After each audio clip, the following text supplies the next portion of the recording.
Okay, we are going to have fun learning the word of God today. இன்றைக்கு மிகுந்த சந்தோஷத்தோடு தேவனுடைய வார்த்தையை படிக்க போகிறோம். ඉතා සන්තෝෂයෙන් දෙවියන් වහන්සේගේ වචනය අපි ඉගෙන ගන්න යනවා. ஒரு வித்தியாசமான செய்தியை ஆண்டவர் நமக்கு கொடுக்க போகிறார். දෙවියන් වහන්සේ අපිට වෙනස් වූ පණිවිඩයක් දෙන්න යනවා. God is going to give us a unique, if not a peculiar message today. இப்போ யாராவது இந்த செய்தியை கேட்டுவிட்டு அப்படி இருக்காது இப்படி இருக்காது என்று என்னோடு தர்க்கம் பண்ண விரும்பினால் කවුරු හරි කෙනෙක් මේ දේශනාවල නෑ එහෙම නැතුව ඇති මෙහෙම නැතුව ඇති මෙහෙම වෙන්න ඇති කියලා තර්ක කරන්න කැමති වුණා නම්, if any one of you want to dispute this sermon or counter argue with some of those things that are going to be said today, I want you to come and talk about it with substance. நன்றாய் ஆராய்ந்து பார்த்து பின்னணி அறிவோடு வரவும். හොඳට ගවේෂණය කරලා සෑම පසුබිම් සාධකයක් එක්ක පැමිණිය යුතුයි. சும்மா நான் முழங்காலில் இருக்கும் பொழுது ஆவியானவர் வெளிப்படுத்தினார், வேதத்தை வைத்துக்கொண்டு பூட்டிய அறைக்குள்ளே வெளிப்பாடு பெற்றுக்கொண்டேன் என்றெல்லாம் என்னோடு பேச வரக்கூடாது. නිකන් මං කාමරය ඇතුලේ යාඥා කරනකොට දෙවියන් වහන්සේගේ මේ ආලෝකේ මට දෙයක් ආව මං දන ගහලා යාඥා කරනකොට සුද්ධාත්මයන්න් වහන්සේ එලිදරව්ව කියන ඔය දේවල් වලින් නම් මගෙත් එක්ක එන්න එපා. Don't come to argue with me saying that you received a revelation within closed walls, you got a spiritual revelation only through the word. Don't talk about that. ஆகவே இந்த செய்தியை கேட்கும் பொழுது உங்களுக்கு விளங்கும் நான் ஏன் இதை சொல்லுகிறேன் என்று. එනිසා මේ පණිවිඩය අහන කට්ටියට ඔබලාට වැටහි ඇයි මම මේ දේ කලින් ප්‍රථමව කියන්නේ කියලා. You may realize through this sermon as to why I said what I said. Yes, this is an anointed sermon of the Holy Spirit and the sermon belongs to the Holy Spirit. In fact, he is the speaker. உண்மையில் இந்த பிரசங்கத்தினுடைய ஆசிரியர் பரிசுத்த ஆவியானவர், இது அபிஷேகிக்கப்பட்ட பரிசுத்த ஆவியானவருடைய பிரசங்கம். ඔව් මේක සුද්ධාත්මයන්න් වහන්සේ උන්වහන්සේ ගුරුවරයා වෙලා දෙන්නා වූ දේශනාවක්, උන්වහන්සේ විසින් ආලේප කරලා ලද දෙන්නා වූ දේශනාවක්. ஆனால் ஒரு பிரசங்கி என்ற முறையில் என்னுடைய பக்கத்திலே பல வருடங்கள் பயங்கரமான ஆராய்ச்சிகளின் முடிவில் ஆராய்ச்சிகளின் விளைவாய் எடுக்கப்பட்ட ஒரு தொகுப்பாகும் இந்த பிரசங்கம். නමුත් දේශකයෙක් හැටියට අවුරුදු ගණනාවක් තිස්සේ ගවේෂණ කරවවා වූ ඒ ගවේෂණවල මේ අවසාන කියන්නේ සොයාගත්තා වූ කරුණු කාරණා මැද්දේ මම මේ විස්තරයට But පැමිණෙනවා. as a hermeneutical and an homiletical preacher, the responsibility that befell me involved a lot of deep research involving decades. And that's why I believe this is a powerful message of the Holy Spirit, and I'm excited to preach this. அதனால் இது ஒரு பரிசுத்த ஆவியானவருடைய வல்லமையான செய்தி என்று நான் நம்பி ரொம்ப ஆர்வமாய் இந்த செய்தியை உங்களுக்கு கொண்டு வந்திருக்கிறேன். එම නිසා මම විශ්වාස කරනවා සුද්ධාත්මයන්න් වහන්සේ තමයි මේ පණිවිඩය දෙන්නේ කියලා. ඒ නිසා මම ඊටාම ජොලිතකමින් ඔබලා මැදට මේ දේශනාව රැගෙන ඇවිත් තිබෙනවා. வேதத்திலே மயில் பேசப்பட்டிருக்கிறது இரண்டு இடங்களில். දේව වචනය තුල මොනරා ගැන කතා කරලා තිනවා ස්ථාන දෙකක. The Bible talks about peacocks only twice in the entire Bible. அந்த இரண்டு இடங்களிலும் வருகின்ற அந்த வசனம் ஒரே வசனம் தான். ඒ ස්ථාන දෙකම ඒ කියන්නේ එකම වචනේ තමයි ඒ සඳහන් වෙන්නේ. It's the same subject of the same story which appears in two places. Now I am not going to just talk about peacocks. இன்றைக்கு நான் மயிலை பற்றி பேச வரவில்லை. ඒකට කියලා මම අද මොනරා ගැන කතා කරන්න ආවේ නෑ. அந்த வசனத்தை நான் சுருக்கமாய் விளக்கப்படுத்த போகிறேன். ඒ වචනේ ඊටාම ඉක්මනින් විග්‍රහ කරන්න කැමති වෙනවා ඔබලා. I am going to provide a concise elucidation of that verse. Okay, now turn with me to two biblical verses. 1 Kings chapter 10 verse 22 and 2 Chronicles chapter 9 verse 21. 1 Kings chapter 10 verse 22 and 2 Chronicles chapter 9 verse 21. இரண்டு வசனங்களுக்கு திருப்பிக் கொள்வோம். 1 ராஜாக்கள் 10:22. පද දෙකකට අපි පෙරලා ගමු. එක රාජාවලියේ 10 වෙනි පරිච්ඡේදයේ 22 වෙනි පදය. 2 நாளாகமம் 9வது அதிகாரம் 21வது வசனம். ඒ වගේම දෙක ලේකම් පොතේ 9 වෙනි පරිච්ඡේදයේ 21 වෙනි පදය. சரி, இப்போ 1 ராஜாக்கள் 10:22 முதலாவது வாசிப்போம். ඉතින් අපි ප්‍රථමයෙන් එක රාජාවලියේ 10 වෙනි පරිච්ඡේදයේ 22 වෙනி පදය කියවමු. ராஜாவுக்கு, அதாவது சாலமோன் ராஜாவுக்கு சமுத்திரத்திலே ஈராமின் கப்பல்களோட கூட தர்ஷீசின் கப்பல்களும் இருந்தது. தர்ஷீஷின் கப்பல்கள் 3 வருஷத்துக்கு ஒரு தரம் பொன்னையும் வெள்ளியையும் யானை தந்தங்களையும் குரங்குகளையும் மயில்களையும் கொண்டு வரும்.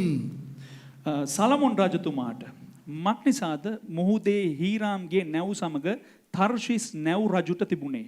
ඒ තර්ශිස් නැව්වලින් රන්ද රිදීද ඇද්දත්ද වඳුරන්ද මොනරුන්ද තුන් අවුරුද්ධකට වරක් ගෙනෙන ලද්දේ. So that's 1 Kings chapter 10 and verse 22. For the king had King is Solomon. Yeah. For the king had at sea a navy of Tarshish with the navy of Hiram. Once in 3 years came the navy of Tarshish bringing gold and silver, ivory and apes and peacocks. இப்போ இந்த இடத்திலே சொல்லப்பட்டிருக்கிறது දැන් මෙම ස්ථානයේ කියන් තිබෙනවා ராஜாவுக்கு சமுத்திரத்திலே கப்பல்கள் இருந்தன என்று. රජතුමාට මුහුදේ නැව් තිබුණා කියලා. The verse says that King Solomon had ships in the ocean. And in the Bible, if the Bible calls an ocean just an ocean, it refers to the Mediterranean Sea. வேதத்திலே சமுத்திரம் அல்லது கடல் என்று மொட்டையாக வந்தால் அது மத்திய தரை கடலைத்தான் குறிக்கும். දැන් බයිබලය තුල සමුද්‍රය නැත්තම් මුහුද කියලා නිකම්ම සඳහන් කරනනම් එයින් පිළිබිඹු වන්නේ මධ්‍ය ධර්ණී මුහුදයි. இப்போ அதே வசனத்தை நாளாகமம் புத்தகத்திலே 2 நாளாகமம் 9:21 வாசிப்போம். දැන් ඒ වචනේම අපි බලන්න යනවා දෙකලේකම් පොතේ 9 වෙනි පරිච්ඡේදයේ 21 වෙනි පදය. The same verse is repeated in a chronicler's perspective in 2 Chronicles chapter 9 and verse 21. May we read that? ராஜாவின் கப்பல்கள் ஈராமின் வேலைக்காரருடன் தர்ஷீசுக்கு போய் வரும். தர்ஷீசின் கப்பல்கள் 3 வருஷத்துக்கு ஒரு தரம் பொன்னையும் வெள்ளியையும் யானை தந்தங்களையும் குரங்குகளையும் மயில்களையும் கொண்டு வரும். මක්නිසාද හූරාම්ගේ සේවකයන් සමග තර්ශිෂ්ට යන නැව් රජුට තිබුණේය. ඒ තර්ශිස් නැව් වලින්ද රන්ද රිදීද ඇද්දත්ද වඳුරන්ද මොනරුන්ද තුන් අවුරුද්දකට වරක් ගෙනෙන ලද්දේය. For the king's ships went to Tarshish with the servants of Huram. Every 3 years once came the ships of Tarshish bringing gold and silver, ivory and apes and peacocks. இப்போ சாலமோன் ராஜா இந்த அதிகாரங்களை நீங்கள் பார்த்தால் 1 ராஜாக்கள் 10ஐயும் 2 ராஜாக்கள் 9ஐயும் நீங்கள் பார்த்தால் මේ එක රාජාවලිය 10ත් ඒ වගේම දෙකලේකම් 9 වෙනි පරිච්ඡේදයේත් ඔබ බැලුවා නම් சாலமோன் ராஜாவுக்கு இருந்த சொத்துக்கள் அவருக்கு கிடைத்த பரிசுகள் அவர் செய்த சில விஷயங்களை எல்லாம் அது அடுக்கி பேசும். සලමොන් රජතුමාට තිබුණ වස්තුවද එතුමාට ලැබුණුද මේ කියන්නේ තෑගි පිළිබඳව නිරතුරුවම මේ ස්ථානවල සඳහන් වෙනවා. If you read 1 Kings chapter 10 and 2 Chronicles chapter 9, you would see the chapter talking about the many gifts King Solomon used to receive and the riches he acquired and the things that he constructed, built and all that kind of paraphernalia. இப்போ சேபாவினுடைய ராஜஸ்திரீ உங்களுக்கெல்லாம் ஞாபகம் இருக்கும். அவள் வந்தது கூட இந்த அதிகாரங்களிலே தான் முதலில் பேசப்படுகிறது இந்த வசனத்துக்கு முன்பு. දැන් මේ වචනයට කලින් තමයි ශීබාවල මේ ශීබා කියනා වූ රාජ ස්ත්‍රිය නැත්තම් ඒ දේවිය පැමිණීම ගැන මේ ස්ථානේ තමයි කතා කරන්නේ. We all know the visit of the Queen of Sheba, a visit of her to Solomon. Now that is listed a few verses before the verse that we are dealing with in these chapters. இப்போ என்னுடைய கேள்வி என்ன தெரியுமா? තමගේ ප්‍රශ්නය කුමක් දන්නවද? இந்த வசனம் தர்ஷீஸின் கப்பல்களை பற்றி பேசுகின்றது. මේ වචනේ තර්ෂිස් වල නැව් ගැන කතා කරනවා. Now this verse talks about ships of Tarshish. Where is this Tarshish? இந்த தர்ஷீஸ் எங்கே இருக்கிறது? මේ තර්ෂිස් කොහෙද පිහිටලා තිබෙන්නේ? வேத காலத்திலே அந்த பிரதேசத்திலே 2 தர்ஷீசுகள் இருந்தன. බයිබල් කාලේ මේ කියන්නා වූ ප්‍රදේශය තුල තර්ෂිස් දෙකක් තිබුණා. Now in the biblical days there were 2 Tarshises. One of which was where Paul came from. Saul of Tarsus or Saul of Tarshish. அதிலே ஒரு தர்ஷீஸில் இருந்து தான் சவுல் வந்தார். அவர் தான் பிறகு பவுல் ஆகினார். ඒකේ එක තර්ෂිස් එකකින් තමයි සාවුල් තුමා පැමිණේ. සාවුල් තමා කාලෙකදී පාවුල් තුමා හැටියට මාරුනේ. ஆனால் அந்த தர்ஷீஸுக்கு கடல் கரை கிடையாது. ඒ තර්ෂිස් වලට මුහුදක් නැහැ. That Tarsus or Tarshish did not have a coastline. இப்போ அடுத்த தர்ஷீஸ் ஒரு துறைமுக பட்டணம் ஸ்பானியாவிலே இருந்தது. ඉතින් මීළඟ තර්ෂිස් කොහෙද තිබෙන්නේ? ස්පාඤ්ඤයේ තිබෙන්නේ. ඒක එක නැංගුරන් ලබන්නා වූ එක තැනක්. The other Tarshish was situated in Spain and it was a port city. இப்போ உங்களுக்கு ஞாபகம் இருக்கிறதா? யோனா யோப்பாவிலே கப்பல் ஏறினாரே எங்கு போவதற்கு? தர்ஷீஸுக்கு போவதற்கு. ඔබට මතකද යෝනා නැවට නගින්න ගියා මේ යෝප්පාවලදී මොකේටද? තාර්ෂිෂ් බලා පිටත් වෙන්න. You may remember Jonah boarding a ship bound to Tarshish when he boarded the ship in Yaffo or Joppa. இப்போ தர்ஷீஸ் என்பது ஐரோப்பாவிலே ஸ்பானியாவிலே இருக்கின்ற ஒரு ஐஸ்வர்யமான ஒரு கடற்கரை. ඉතින් මේ තර්ෂිස් කියලා කියන්නේ ස්පාඤ්ඤයේ පිහිටලා තිබෙනා වූ ඉතා ධනවත් ඉතා සබලවත් වූ නැංගුරම්ලන්නා වූ එක ස්ථානයක්. Tarshish was a very prosperous European city situated in Spain. Solomon சொந்தமாய் நிறைய கப்பல்களை வைத்திருந்தார். ඉතින් සාලමෝන් ඇවිල්ලා තමන්ටම කියලා අයිති නැව් තබාගෙන සිටියා. அவற்றில் சில பாரிய கப்பல்கள் தர்ஷீஸுக்கு அடிக்கடி போய் வரும். ඉතින් ඒ මහා විශාල නැව් නිරතුරුවම මේ තර්ෂිස් බලා ගිහින් පැමිණියා. Solomon had a fleet of seagoing vessels, of which some huge vessels were traveling to Tarshish almost all the time. இப்போ கண்டியிலே இருந்து கொழும்பு பஸ் என்று நாம் சொல்லுவது கொழும்பில இருக்கிற பஸ் அல்ல, கொழும்புக்கு போய் வரும் பஸ். ஆமாவா இல்லையா? ඉතින් දැන් නුවර ඉඳලා අපි කොළඹ බස් එක කියලා කියන්නේ කොළඹ තියෙන බස් එක නෙවෙයි, නුවර ඉඳලා කොළඹට ගිහිල්ලා එන බස් එක. When we who live in Kandy say the Colombo bus, we don't refer to the bus in Colombo, but we refer to the bus which travels from Kandy to Colombo and back. Does that make sense? சரியா நான் சொல்வது? හරිද මං කියන එක? அப்போ சாலமோனுக்கு தர்ஷீஸின் கப்பல்கள் இருந்தது என்றால் ඉතින් தர்ஷீஸுக்கு போய் வரும் கப்பல்கள் இவருக்கு இருந்தன. ඉතින් සාරමෝන්ට ඇවිල්ලා තර්ෂිස් වල නැව් තිබුණා කියලා කියන්නේ නිරතුරුවම තර්ෂිස් බලා ගොස් පැමිණෙනා වූ නැව්. So for Solomon to have ships of Tarshish, he did not have ships in Tarshish, but he had a lot of ships traveling to Tarshish. On the vessels were servants that he hired from Huram. அந்த கப்பல்களிலே வேலை செய்வதற்கு ஹுராம் அல்லது ஹீராம் என்கின்ற இடத்திலே இருந்து மக்களை இவர் சம்பளத்துக்கு ஏற்படுத்தி இருந்தார். ඉතින් මේ සාලමෝන් රජතුමා මොනවද කරේ? තමන්ට තිබෙනා වූ මේ විශාල නැව් ප්‍රමාණය වැඩ කිරීම සඳහා සේවකයන් හුරාම්ගෙන් කුලියට ලබාගෙන තිබුණා. இப்போ அந்த வசனத்தை கொஞ்சம் வாசித்து பார்ப்போமா? 10:22 சும்மா வாசிப்போமா? දැන් ඒ 10 22 වෙනි පදයේ නැවත වතාවක් අපි කියවලා බලමුද? So if we read 1 Kings chapter 10 verse 12-22, ராஜாவுக்கு சமுத்திரத்திலே ஈராமின் கப்பல்களோட கூட தர்ஷீஸின் கப்பல்கள் இருந்தது. මක්නිසාද මොහුදේ හීරාම්ගේ නැව් සමග තර්ෂිස් නැව් රජුට තිබුණේය. For the king had at sea a navy of Tarshish with the navy of Hiram.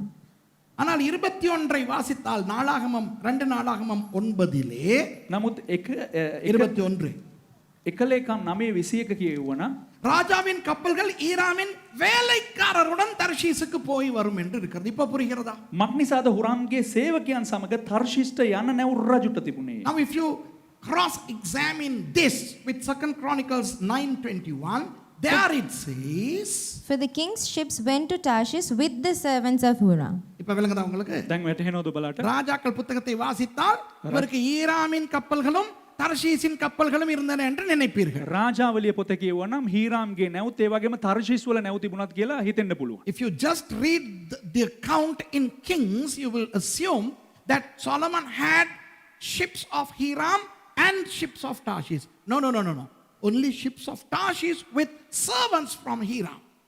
அப்போ உண்மையில் தர்ஷீஸின் கப்பல்கள், ஆனால் ஹீராமிலிருந்து கொண்டு வந்த வேலையாட்கள். නමුත් ඇත්තටම තර්ෂිස් වල නැව් හීරාම්ගේ වැඩකාරයන් සමග තමයි නැව් තිබුණේ. இதெல்லாம் எங்களுக்கு என்னத்துக்கு பாஸ்டர்? දැන් මේ දේවල් ඔක්කොම අපිට මොනවටද පාස්ටර්? தேவைப்படுறவங்களுக்கு முக்கியம், மற்றவங்களுக்கு மறந்துருங்கோ. වැදගත් අයට ඒ දේවල් වැදගත් වෙයි. ඔය අවශ්‍ය නැති අය ඔය ඔක්කොම අමතක කරලා දාන්න. For history lovers and detail lovers, it is important. The others, forget it. இப்போ என்னுடைய பிரசங்கத்தின் தலைப்பு என்ன தெரியுமா? දැන් මගේ දේශනාවේ මාතෘකාව කුමක් දන්නවද?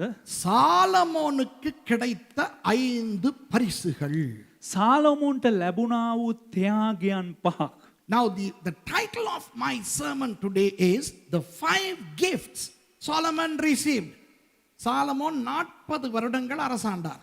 සාලමෝන් රජතුමා අවුරුදු 40ක් පාලනය කරා.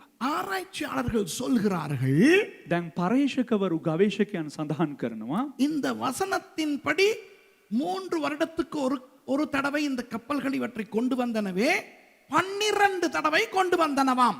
ඒ කියන්නේ මේ දැන් අවුරුදු 3කට සැරයක් නේ මේ නැව් මෙයාට මේ තෑගි ගෙනාවේ කියලා තියෙන්නේ.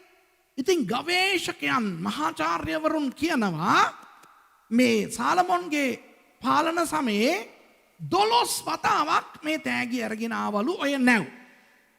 Now researchers say of the 40 years of Solomon's reign, these ships which brought him these gifts once in 3 years brought these gifts a total of 12 times.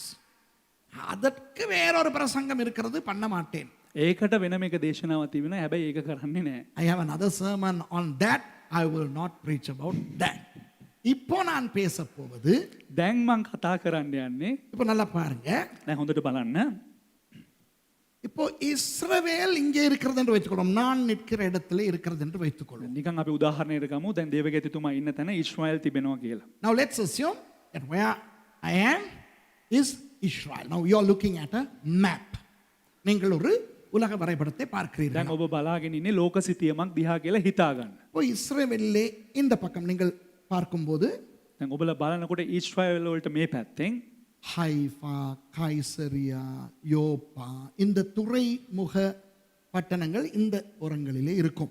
හයිෆා, යෝපා, කයිසාරියා කියනව මේ නැංගුරම් තිබෙන්නව නගරයන් තිබෙනවා. Now you will, if you look at a map of Israel, you'll see that the western coastline has Haifa, Caesarea, Netanya, and Yaffo or Joppa near Tel Aviv. Now all these port cities, right? And all the way down to Gaza. கீழே காசாவுக்கும் அந்த கடல் பரப்பு வருகிறது. ඉතින් මේ Gaza දක්වා මේ මුහුදු කරේ දිවෙනවා. இங்கே இருந்து புறப்படுகிற சாலமோனுடைய அந்த தர்ஷீஸின் கப்பல்கள் ඉතින් මෙහෙන් පිට වෙන්නා වූ ඒ තාර්ෂිස් වල සාලමෝන්ගේ නැව් மத்திய தரைக்கடல் வழியாக மேற்கு நோக்கி அப்படியே போகும். මධ්‍යධරණී මුහුද හරහා දකුණ බලා ගමන් කරනවා. මේ බටහිර. බටහිර බලා. Now the ships of Tarshish of Solomon would sail from these western coasts towards the west into the Mediterranean Sea, passing Cyprus, Greece, Sicily, Malta, and all these Mediterranean coastal cities. அப்போ சீப்ரு தீவை தாண்டி போகும். ඉතින් මේ Cyprus දිවෙන පසු කරගෙන යයි. Greece. ඊට පස්සේ ග්‍රීසිය පසු කරගෙන යයි. அப்புறம் மால்டா மெலித்தா தமிழ்ல மெலித்தா தீவு. සිංහලෙන් මෙලිතිය දිවෙන පසු කරගෙන යයි. சிசிலியா தீவு. ඊට පස්සේ සිසිලියා දිවෙන පසු කරගෙන යයි. இப்படி போய் அப்படியே ஐரோப்பாவை சுற்றி ஸ்பானியாவிலே இருக்கின்ற தர்ஷீஸுக்கு போகும். මෙහෙම ගිහිල්ලා යුරෝපය හරහා යුරෝපයේ තිබෙනා වූ ස්පාඤ්ඤය වෙත ළඟා වෙනවා. And would negotiate the European continent into the coastal city of Tarshish in Spain. இப்போ ஒவ்வொரு துறைமுகத்திலும் தரித்து இஸ்ரவேலிலிருந்து கொண்டு வந்த பொருட்களை விற்று அந்தந்த தேசங்களின் பொருட்களை எல்லாம் வாங்கும். ඉතින් සෑම යන ගමනේ තුල සෑම වරායකම නවත්තලා මේ ඊශ්‍රායල් වලින් රැගෙන ගියා වූ බඩු ඒ වරායන් වල විකුණලා ඒ වරායන් වලදී දේවලුත් මිලදී ගන්න. In every one of those ports that the ships how do you say dock, they would barter their products with those nations, and they would sell their products over against the products that they are going to buy from those nations. And twice in 2 ports of Corinth it will dock. Corinth பட்டணத்தில் மாத்திரம் 2 துறைமுகங்கள் இருக்கின்றன. அங்கே 2 தடவை நிற்கும். ඉතින් මේ කොරින්ති දූපතේ විතරක් මේ වරායවන් දෙකක් තිබෙනවා. ඒ නිසා ඒ යන නැවට අනිවාර්යයෙන්ම කොරින්තියේ දෙපාරක් නවත්තන්න වෙනවා. அப்படியே தர்ஷீஸுக்கு போகிறதா? එහෙම තර්ෂිස් බලා ගමන් කරනවාද?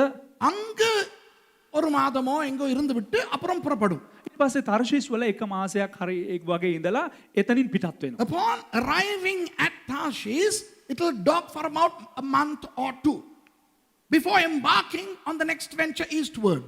அதற்கு பிறகு அது புறப்பட்டு கிழக்கு நோக்கி போகும். ඊට පස්සේ එතනින් සයිප්‍රස් වලින් පිටත් Tarshish. තාර්ෂිස් වලින් පිටත් වෙලා නැගෙනහිර බලා ගමන් කරනවා. இப்போ நான் இருக்கிற இடம் இஸ்ரவேல். දැන් දේවගතිතුමා ඉන්න වූ තැන ඊශ්‍රායලය. Where I am is Israel. So the ship now has gone all the way to the western coast of Spain. இப்போ அங்கே ஸ்பானியாவினுடைய மேற்கு துறைமுகத்துக்கு போய்விட்டது. ඉතින් දැන් මේ ඊශ්‍රායලේ ඉඳලා පිටත් වුණා වූ නැව කොහෙද යන්නේ? ස්පාඤ්ඤය, ඒ කියන්නේ බටහිර බලා ගමන් කරනවා. அப்புறம் அங்கிருந்து புறப்பட்டு அப்படியே தெற்காலே வந்து ஆப்பிரிக்க கண்டத்தின் கடைசி அந்த நுனியை தொடும். ඊට පස්සේ ස්පාඤ්ඤයෙන් පිටත් වෙලා එහෙම දකුණ බලා ගමන් කරන්නා වූ නැව අප්‍රිකා මහද්වීපයේ මේ ඒ කියන්නේ අවසාන කොටස දක්වා ගමන් කරනවා. Now, embarking from Spain, after a few months, it would reach the southern tip of South Africa, where today's Cape Town is. இன்றைக்கு கேப் டவுன் இருக்கிறது அங்கேதான். අද කේප් ටවුන් පිහිටලා තියෙන්නේ එම ස්ථානයේ තමයි. அப்புறம் அங்கிருந்து அப்படியே புறப்பட்டு இந்தியா போகும். ඊට පස්සේ එම වරායෙන් පිටත් වෙලා ඉන්දියාව බලා ගමන් කරනවා. Then those ships would go all the way to India. And let me tell you something. Solomon's ships would come to the Trincomalee port in Sri Lanka.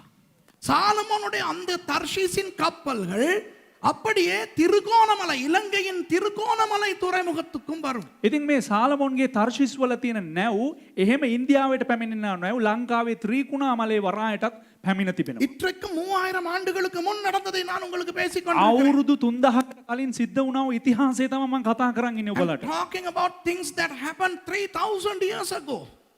அப்புறம் புறப்பட்டு மறுபடி இன்னும் சில இடங்கள் மத்திய கிழக்கு பிரதேசங்களை எல்லாம் தொட்டுவிட்டு மறுபடி அந்த வழியாக இஸ்ரவேலுக்கு வரும். இந்த ஒரு பிரயாணத்தை மேற்கொள்ள 3 வருடங்கள் ஆகும் இந்த கப்பலுக்கு. ඉතින් ඊට පස්සේ නැව් මධ්‍යධරණී මුහුද හරහා ගමන් කරලා නැවත වතාවක් ඊශ්‍රායලේ බලා පැමිණෙනවා. ඉතින් මේ එක නැවක ගමනාන්තයට අවුරුදු 3ක කාලයක් ගත වෙනවා. So to complete a voyage this long, each of these ships would take a time of 3 years. ஒரு கப்பல் 2 கப்பல் இல்ல, ஒரு 20-30 கப்பல்கள் ஒரே நேரத்திலே போகும். ඉතින් එක නැවක් දෙකක් නෙවෙයි ඇවිල්ලා එක වතාවකට නැව් 20ක් 30ක් විතර ගමන් කරනවා. At a time Solomon would send about 20 or 30 ships, not just 1 or 2. So this was a routine thing going on during his reign. அவருடைய ஆட்சி காலத்திலே நடந்த தொடர்ச்சியான ஒரு விடயம் இது. ඉතින් මේ එතුමාගේ පාලන කාලයේදී තුලදී සිද්ධ වුණා වූ නිරතුරුවම සිද්ධ වෙන්නා වූ එක තමයි මේ දේ. இப்போ சொல்லுங்கள், யோசியுங்கள். දැන් කියන්නම් ඔබලා පොඩ්ඩක් කල්පනා කරලා බලන්න. இத்தனை இடங்களுக்கு இந்த கப்பல் போய் பல பொருட்களை வாங்குகின்றதே.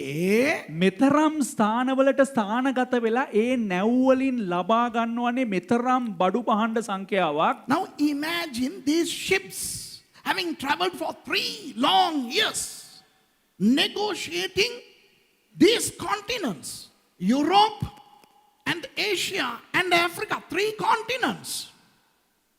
Do you think that those ships brought back only the 5 things that are listed here?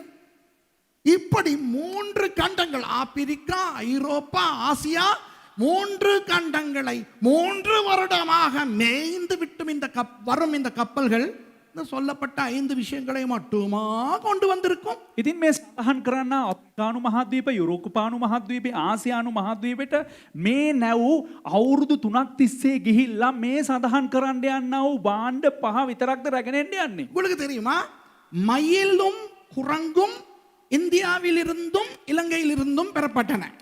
මොනරුයි වඳුරොයි ඉන්දියාවේ ලංකාවේ ඉඳලා ලැබුණා. We have evidence to prove that peacocks and the monkeys were acquired both in India and Sri Lanka. ஆனால் அந்த கப்பல்கள் இலங்கைக்கு வந்தது பிரதானமாக கருவா, ஏலம் போன்ற அந்த ஔஷதங்கள், அந்த மாதிரியான தானியங்கள், அந்த மாதிரியான விஷயங்களை இஸ்ரவேலுக்கு கொண்டு போக. හැබැයි විශේෂයෙන්ම ලංකාවට මේ නැව් පැමිණියේ ලංකාවෙන් කරාඹු, ඒ වගේම එනසාල්, කුරුඳු වගේ ද්‍රව්‍ය මිලදී ගැනීම සඳහා. So the main reason for these ships to come to Sri Lanka, Thabrobain, in those days was not for monkeys and peacocks, but for spices like cinnamon, cloves and other spices. புரியுதா உங்களுக்கு? ඔබලට වැටහෙනවද? அப்போ நாம் எந்த ஒரு நாட்டிலே வாழுகிறோம்? ඉතින් අපි කෙබඳු රටකද ජීවත් වෙන්නේ? சாலமோன் வந்து பொருட்கள் வாங்கி கொண்டு போன ஒரு தேசம் அப்பா இந்த இலங்கை தேசம். සාලමොන් රජතුමා ඇවිල්ලා මේ දේශයෙන් බඩු බහන්න මිලදී ගත්තා වූ දිවයිනකයි අපි ජීවත් වෙන්නේ. We live in a beautiful country with which Solomon had economical ties. Praise God.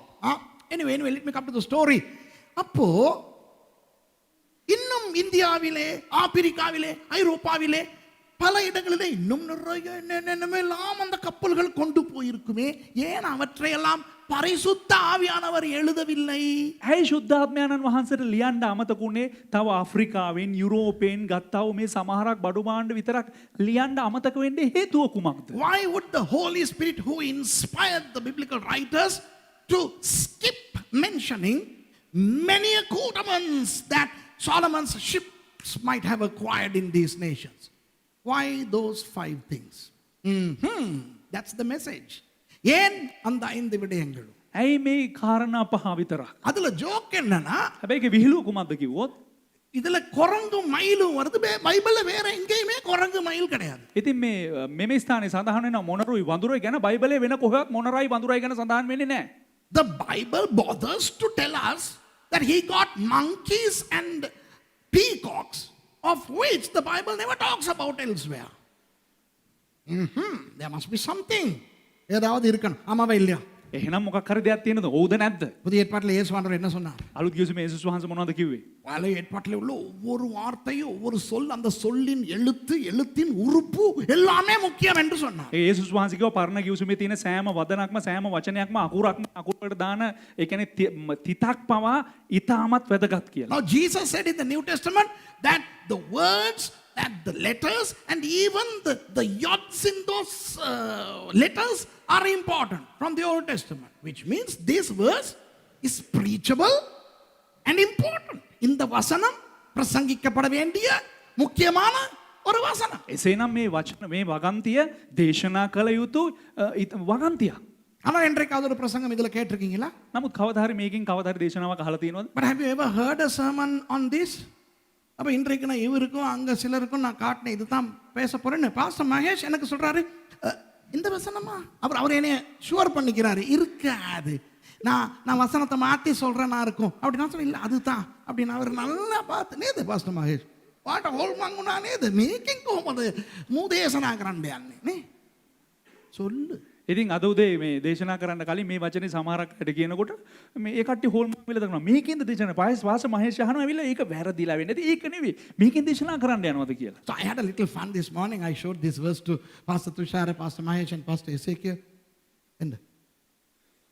And I told them this is the sermon that I'm going to preach, and some of them, including Pastor Mahesh, they were a little bit precarious about this. Let me know the correct verse. As if I have given him the wrong verse.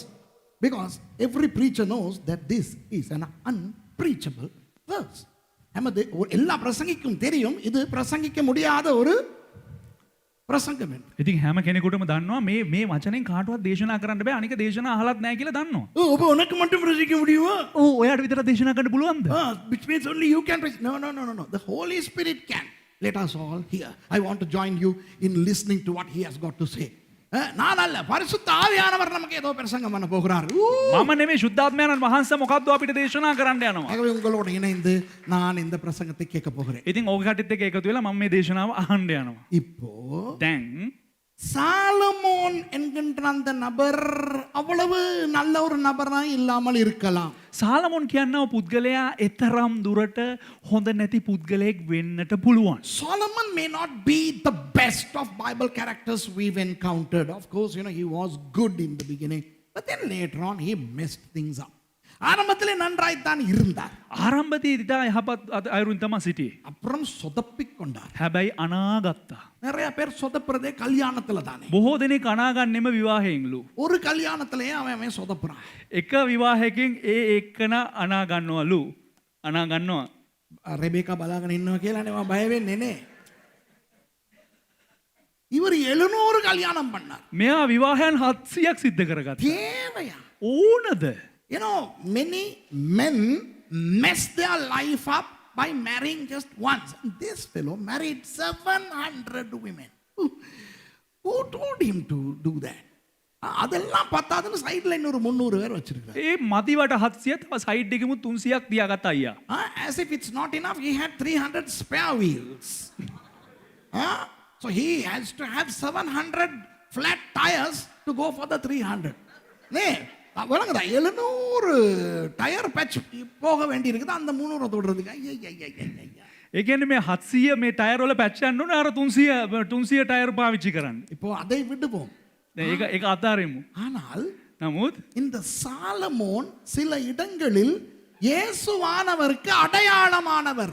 මේ සාලමුන් රජතුමා සමහරක් ස්ථානවල යේසුස් වහන්සේට සලකුණක් හැටියට සිටියා. Sometimes Solomon has been shown to us by the Lord, by the Holy Spirit, as a type of Christ. இப்ப பாருங்கள் உன்னத பாட்டு புத்தகத்தை நான் கற்றுக் கொடுத்தேனே, දැන් සලමුන්ගේ ගීතිකාව උගන්වනවා. அதிலே வருகிற மணவாளன் சாலமோன். එහි පැමිණෙනා වූ මනමාලයා සාලමුන්. Now I have taught the book of Song of Solomon. In that the bridegroom happens to be Solomon, who is a type of Christ. அந்த மணவாளனாகிய சாலமோன் கிறிஸ்துவுக்கு அடையாளம். ඒ මනමාලයා වූ සාලමුන් ක්‍රිස්තුස් වහන්සේට සලකුණක් හැටියට සිටියා. சாலமோன் என்ற சொல்லின் பெண்பால் சாலமித்தி அல்லது சூலமித்தி. சூலமித்தி சபைக்கு அடையாளம். සාලමෝන් කියනවා නමේ ශ්‍රීලිංග පන්දය සූලමිත්‍යා කියලා කියන්නේ සභාවට සලකුණක් හැටියට තිබෙනවා. The feminine of Shalmon happens to be Shalmoti. So the Shalmoti in Song of Solomon is a type of the church. அப்போ சாலமோன் இந்த வசனத்திலும் இயேசுவானவருக்கு அடையாளமாய் இருக்கிறார். සාලමෝනුත් මෙන්න මේ වගන්තිය තුලින් යේසුස් වහන්සේට සලකුණක් හැටියට සිටිනවා. Solomon is a type of Christ in this verse. இப்போ நீங்கள் பார்த்தால் දැන් ඔබ බැලුවා නම් சாலமோனுடைய பெயரின் அர்த்தம் என்ன? සාලමෝන්ගේ නමේ අර්ථය කුමක්ද? சாலமோனின் பெயரின் அர்த்தம் என்ன? සාලමෝන්ගේ නමේ අර්ථය මොකක්ද? What is the meaning of the name Solomon? The man of peace. சமாதானத்தின் நபர், மனிதன். සමාදානයේ මිනිසයා. இயேசுவானவருடைய பெயர்களில் ஒன்று சமாதானத்தின் மனுஷன். යේසුස් වහන්සේගේ නම් වලින් එකක් තමයි සමාදානයේ මිනිසයා. One of the names of Jesus happens to be the man of peace or the prince of peace. Now we are in December. One of the verses that we always hear is Isaiah 9:6. Unto us a child is born. And one of his names is Prince of Peace. இந்த மார்கழி மாதத்திலே அடிக்கடி நாம் கேட்கும் ஒரு வசனம் ஏசாயா 9:6. මේ උදුවප් මාසයේ දෙසැම්බර් මාසයේ අපි නිරතුරුවම අසන්නා වූ වදනක් තමයි යෙසායා 9 වෙනි පරිච්ඡේදයේ 6 වෙනි පදය. நமக்கு ஒரு பாலகன் பிறந்தார், நமக்கு ஒரு குமாரன் கொடுக்கப்பட்டார், blah blah blah blah blah. அவருடைய நாமங்களில் ஒன்று சமாதான பிரபு. අපිට ලදරුවෙක් උපදුල ලැබුණේ, අපිට කුමාරයෙක් ලද්දේ, එතුමාගේ නම කුමක්ද? සමාදානයේ කුමාරයා. அப்போ இயேசுவின் ஒரு நாமம் சாலமோன். ඉතින් යේසුස් වහන්සේගේ එක නාමයක් තමයි සලමෝන්. So one of Jesus's names is Solomon. ஆதியாகமம் 49ஆம் அதிகாரத்திலே උත්පත්ති 49 වෙනි පරිච්ඡේදයේ 10வது வசனத்திலே யூதாவை அவருடைய அப்பா யாக்கோபு ஆசீர்வதிக்கும் போது යූදාව එයාගේ පියා යාකෝබ් විසින් ආශිර්වාද කරන විට in Genesis chapter 49 and verse 10, when Jacob blessed his sons and when he was blessing his son Judah, he said the scepter will not depart from Judah until Shiloh or the Messiah, Jesus, the Prince of Peace comes.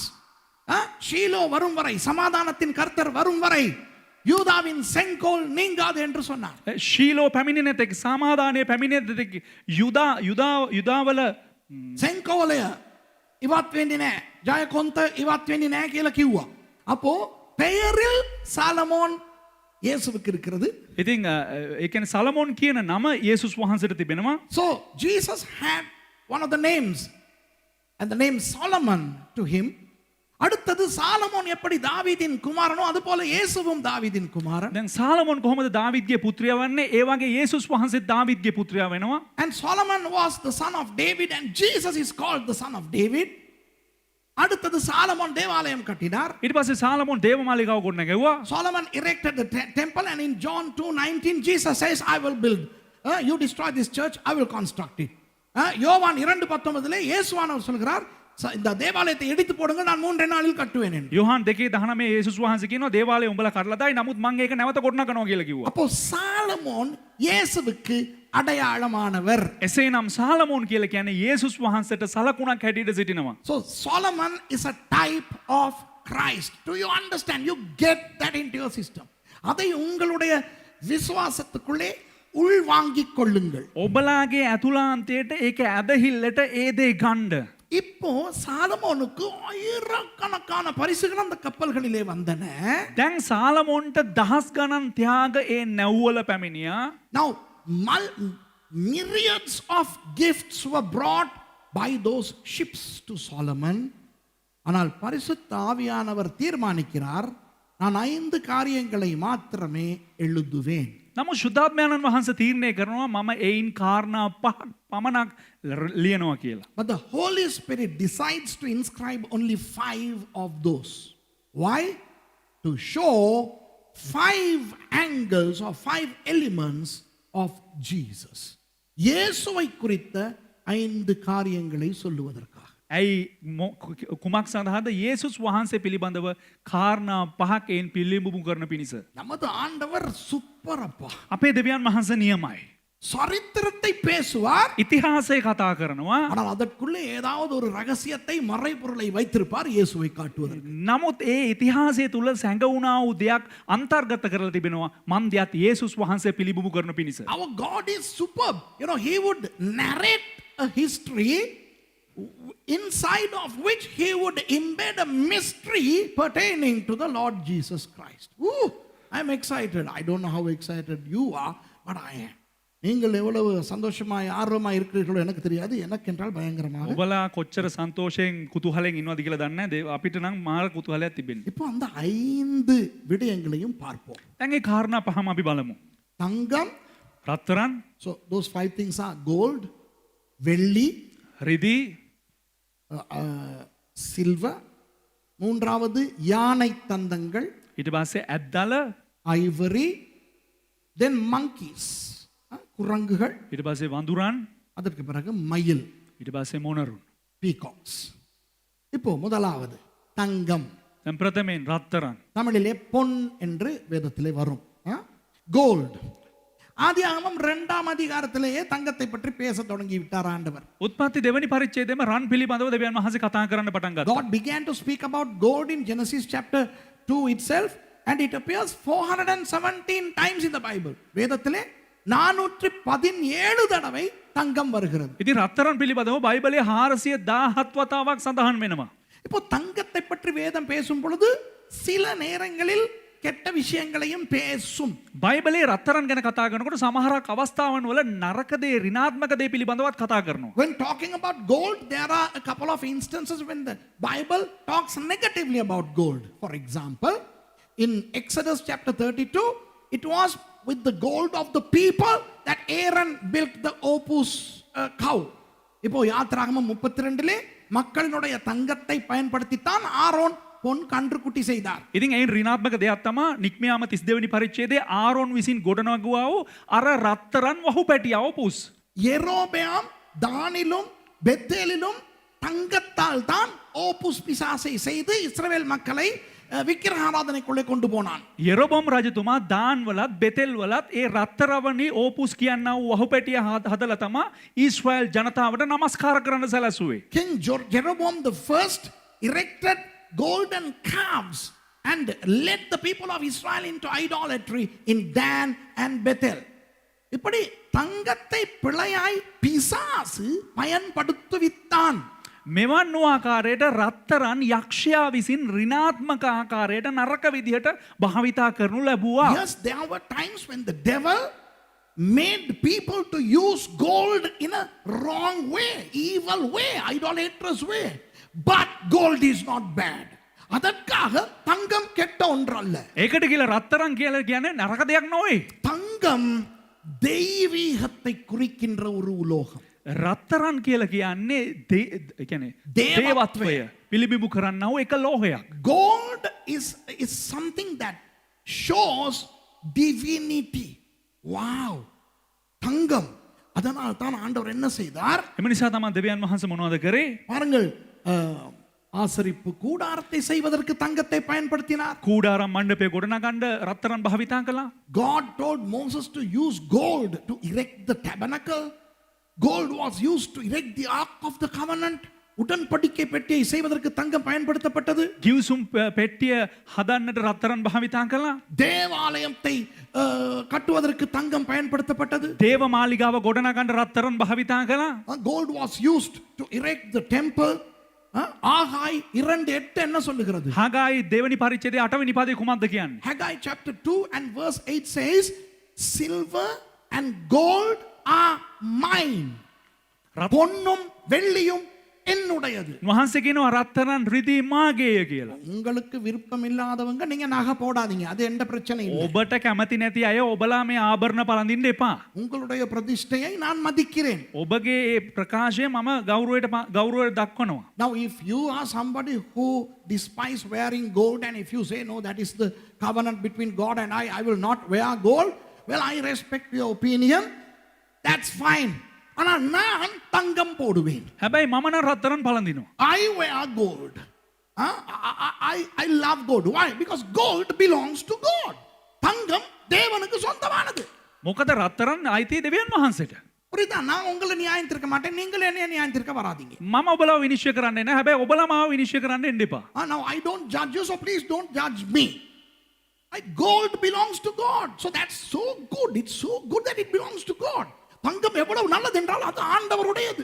රත්තරන් කොච්චර හොඳයිද කියලා කිව්වොත් ඒක දෙවියන් වහන්සේගේ. හොඳට ගියා. அப்புறம் நீங்கள் பார்த்தால் யோபு 23:10 வாசிக்கிறோம். යෝබ් 23:10 අපි කියවනවා. No, we are not reading these verses. Jot these down to check if I am saying the right verses. Job 23:10, Job says, well, after all these things, all these problems that I have, the testings, I will be refined and come out as gold. இந்த சோதனைகள் வேதனைகளை தாண்டி நான் வெளியே வரும் பொழுது, මේ සෑම පරීක්ෂාවකින්ම වේදනාවකින්ම එළියට ආවට පස්සේ புடமிடப்பட்ட தங்கத்தை போல மிளிர்வேன். හරියට මේ පිරිසිදු කරනු ලැබුණා වූ රත්තරන් වගේ දිදුලනවා. உங்களுக்கு தெரியுமா தங்கம் இருக்கிறதே, தங்கத்தை அப்படியே ஒரு ஒரு ஒரு தட்டு மாதிரி செய்தால் முகம் பார்க்கிற கண்ணாடியை போல நம்மை பார்க்கின்ற அளவுக்கு தெளிவானது. ඔබ දන්නවනේ මේ රත්තරන් කියන්නේ රත්තරන් ඒ රත්තරන් වලින් මෙහෙම තැටියක් හැදුවා නම් ඒ තැටියෙන් අපේ මූණ බලන තත්වයට පත් කරගන්න පුළුවන්. If we can make a mirror purely of gold, it will really reflect you so perfectly. Such a wonderful precious metal is gold. மத்தது அது துரு பிடிக்காது. ඉතින් රත්තරන් කියලා කියන්නේ මලකට කන දෙයක් නෙවෙයි. எங்கே போட்டு வைத்தாலும் அது அழியாது, அது இருந்து கொண்டே இருக்கும். කොහේ දාලා තිබ්බත් ඒක විනාශ වෙන ද්‍රව්‍යයක් නෙවෙයි. It will not corrode, it will not erode, and even if you burn the gold, it will melt, but then it will stiffen itself up. It will not be destroyed. தங்கத்தை நீங்கள் நெருப்பிலே போட்டு எரித்தாலும் உருகி அப்புறம் திரும்ப கட்டியாகுமே ஒழிய அழிந்து போகாது. ඉතින් රත්තරන් කියලා කියන්නේ ඔබට එපා වෙලා ඔබ පුච්චලා එහෙම දැම්මොත් එහෙම මේ පුච්චන දේ ගුලි ගහලා කොහේ හරි පැත්තකදී හැබැයි කවදාකවත් විනාශ වෙන්නටපත් වෙන දෙයක් නෙවෙයි රත්තරන් කියලා කියන්නේ. வெளிப்படுத்தல் 21:18 இருந்து 21 வரை நீங்கள் வாசித்தால் එලිතරව පොතේ 21 වෙනි පරිච්ඡේදයේ 18 ඉඳලා 21 වෙනි පදේ දක්වා කියවුවා නම් பரலோகத்திலே தங்கம் தக தக தகவென மின்னிக் கொண்டிருக்கிறது. ඒ කියන්නේ ස්වර්ගයේ මේ රත්තරන් ඇවිල්ලා මේ මාර විදිහට දිදුලමින් තිබෙනවලු. If you read Revelation chapter 21 verses 18 to 21, you will see that the heaven is full of gold. My goodness. So gold is so precious and it's divine. It symbolizes divinity. தங்கம் என்பது அவ்வளவு பெருமதியானது. රත්තරන් කියලා කියන්නේ එතරම්ම වටිනවා. அது தெய்வீகத்தை காட்டுகிறது. එය දේවත්වයේ නැත්තම් දිව්‍යමය ස්වභාව පිළිබිඹු කරනවා. அதனால் தான் பிசாசு என்ன செய்து வைத்திருக்கிறான்? එම නිසා තමයි යකා මොනවද කරන්නේ? பாபிலோன் காலத்திலே இருந்து இன்று வரை தேவனை அறியாதவர்கள் மத்தியிலே பிரமத தெய்வங்களுக்கு தங்கத்தை போட்டு போட்டு போட்டு போட்டு தங்கம் தங்கம் தங்கம் என்று தடுமாறிக்கொண்டு திரிகிறார். ඉතින් බාබිලෝන් කාලේ ඉඳලා අද දක්වා අන්‍ය ආගම් වල දෙවිවරුන්ට රත්තරන් කියලා දාලා රත්තරම්ම කියලා ඒ මැද්දේ මැරිගෙන ඉන්නවා. That is why the devil knows the importance of gold, and from the time of the Babylonian cult all the way to today, the devil wants to use gold in religions that are not gods. Right? So in every religion, every god has gold. ஆனா அத பார்த்தோம் நம்ம நினைக்கிறோம் அப்ப நமக்கு தங்கம் கூடாதோ ஐயோ. ඉතින් ඒක බලන අපි හිතනවා අයියෝ රත්තරන් කියන්නේ අපිට හොඳ නැහැ කියලා. When we see that, we say no, we despise gold. அங்க பவுலும் பேதுரும் சொல்லிட்டாங்க தானே புதிய ஏற்பாட்டுல. පාවුල් තමයි පේතුරුස් කියවනේ අලුත් ගිවිසුමේ. ஸ்திரீயானவள் பொன்னினால் தன்னை அலங்கரியாமல் මේ ස්ත්‍රිය කියලා කියන්නේ ආභරණ වලින් තමාව අලංකාර කරගන්න නැතුව You know, in the New Testament, once Paul and another time Peter said, and they have written that a woman should not adorn herself in gold, but the other virtues should she entertain. மற்ற விஷயங்களில் அவள் கவனமாக இருக்க வேண்டும். නමුත් අනිත් දේවල් වලින් ඇය ප්‍රවේශම්ම සිටිය යුතුයි. ஐயோ, அதை புரிஞ்சுக்கிறாம இப்ப நம்ம எல்லாம் தங்கத்தை வெறுக்க தொடங்கி. දැන් ඒක වටහා ගන්න නැතුව ඉතින් එදා ඉඳලා මොනවද කරන්න පටන් ගත්තේ? අප අය රත්තරන් ඔක්කොම එපා කරන්න පටන් You ගත්තා. know, we don't understand why they say what they say, and we despise gold. And at one point in the Old Testament, when these fellows made gold, idols out of gold, God said, don't wear gold. So we hold on to that. பழைய ஏற்பாட்டிலே தங்கத்தை வைத்து பிசாசு உருவத்தை செய்தபடினால் පරණ කිව්සුමේ රත්තරන් තියලා යක්ෂයාගේ රූපයක් හදපු නිසා ஆண்டவர் சொன்னார் தங்கம் வேண்டாமடா வீசி விடு என்று. දෙවියන් වහන්සේ කිව්වා රත්තරන් එපා විසික් කරලා දාපන් කියලා. அதை பிடித்துக் கொண்டு தடுமாறிக்கொண்டு. ඒ කාල්ලාගෙන දඟලගෙන ඉන්නවා. உங்களுக்கு நான் ஒன்று சொல்லுகிறேன். බෑ මම ඔයාලට එකක් කියන්නම්. சாலமோனுக்கு தங்கம் கிடைத்ததை ஆவியானவர் காட்டினது සාලමොන්ට රත්තරන් ලැබුණු එක ගැන සුද්ධාත්මයන්න් වහන්සේ පෙන්눔 කරනු ලැබුවේ இயேசுவானவரை அடையாளப்படுத்தும் அந்த திவ்ய தன்மை சாலமோனுக்கு இருக்கிறது என்று காட்ட. යේසුස් වහන්සේ පිළිබිඹු කරන්නා වූ දිව්‍යමය ස්වභාවය සාලමෝන්ට තිබුණා යයි සඳහන් කිරීම පිණිස. The reason why the Holy Spirit inscribes gold in that verse is to show that Solomon is portrayed with the divine attribute as a type of Christ. Now in that I'm not saying Solomon was divine. Now don't misconstrue what I say. Solomon திவ்யமானவன் என்று நான் சொல்லவில்லை. ஐயா ඒ කියන්නේ සාලමෝන් දිව්‍යමය පුද්ගලයෙක් කියලා කියවෙන අයියෝ. சாலமோன் அடையாளமாய் காட்டும் இயேசுவானவர் தேவன் என்று காட்டும். සාලමෝන්ගේ සලකුණක් හැටියට පෙන්눔 කරන්නා වූ යේසුස් වහන්සේ දෙවියන් වහන්සේ කියලා තමයි ප්‍රකාශ කළේ. To show Jesus, who is represented by Solomon, is God.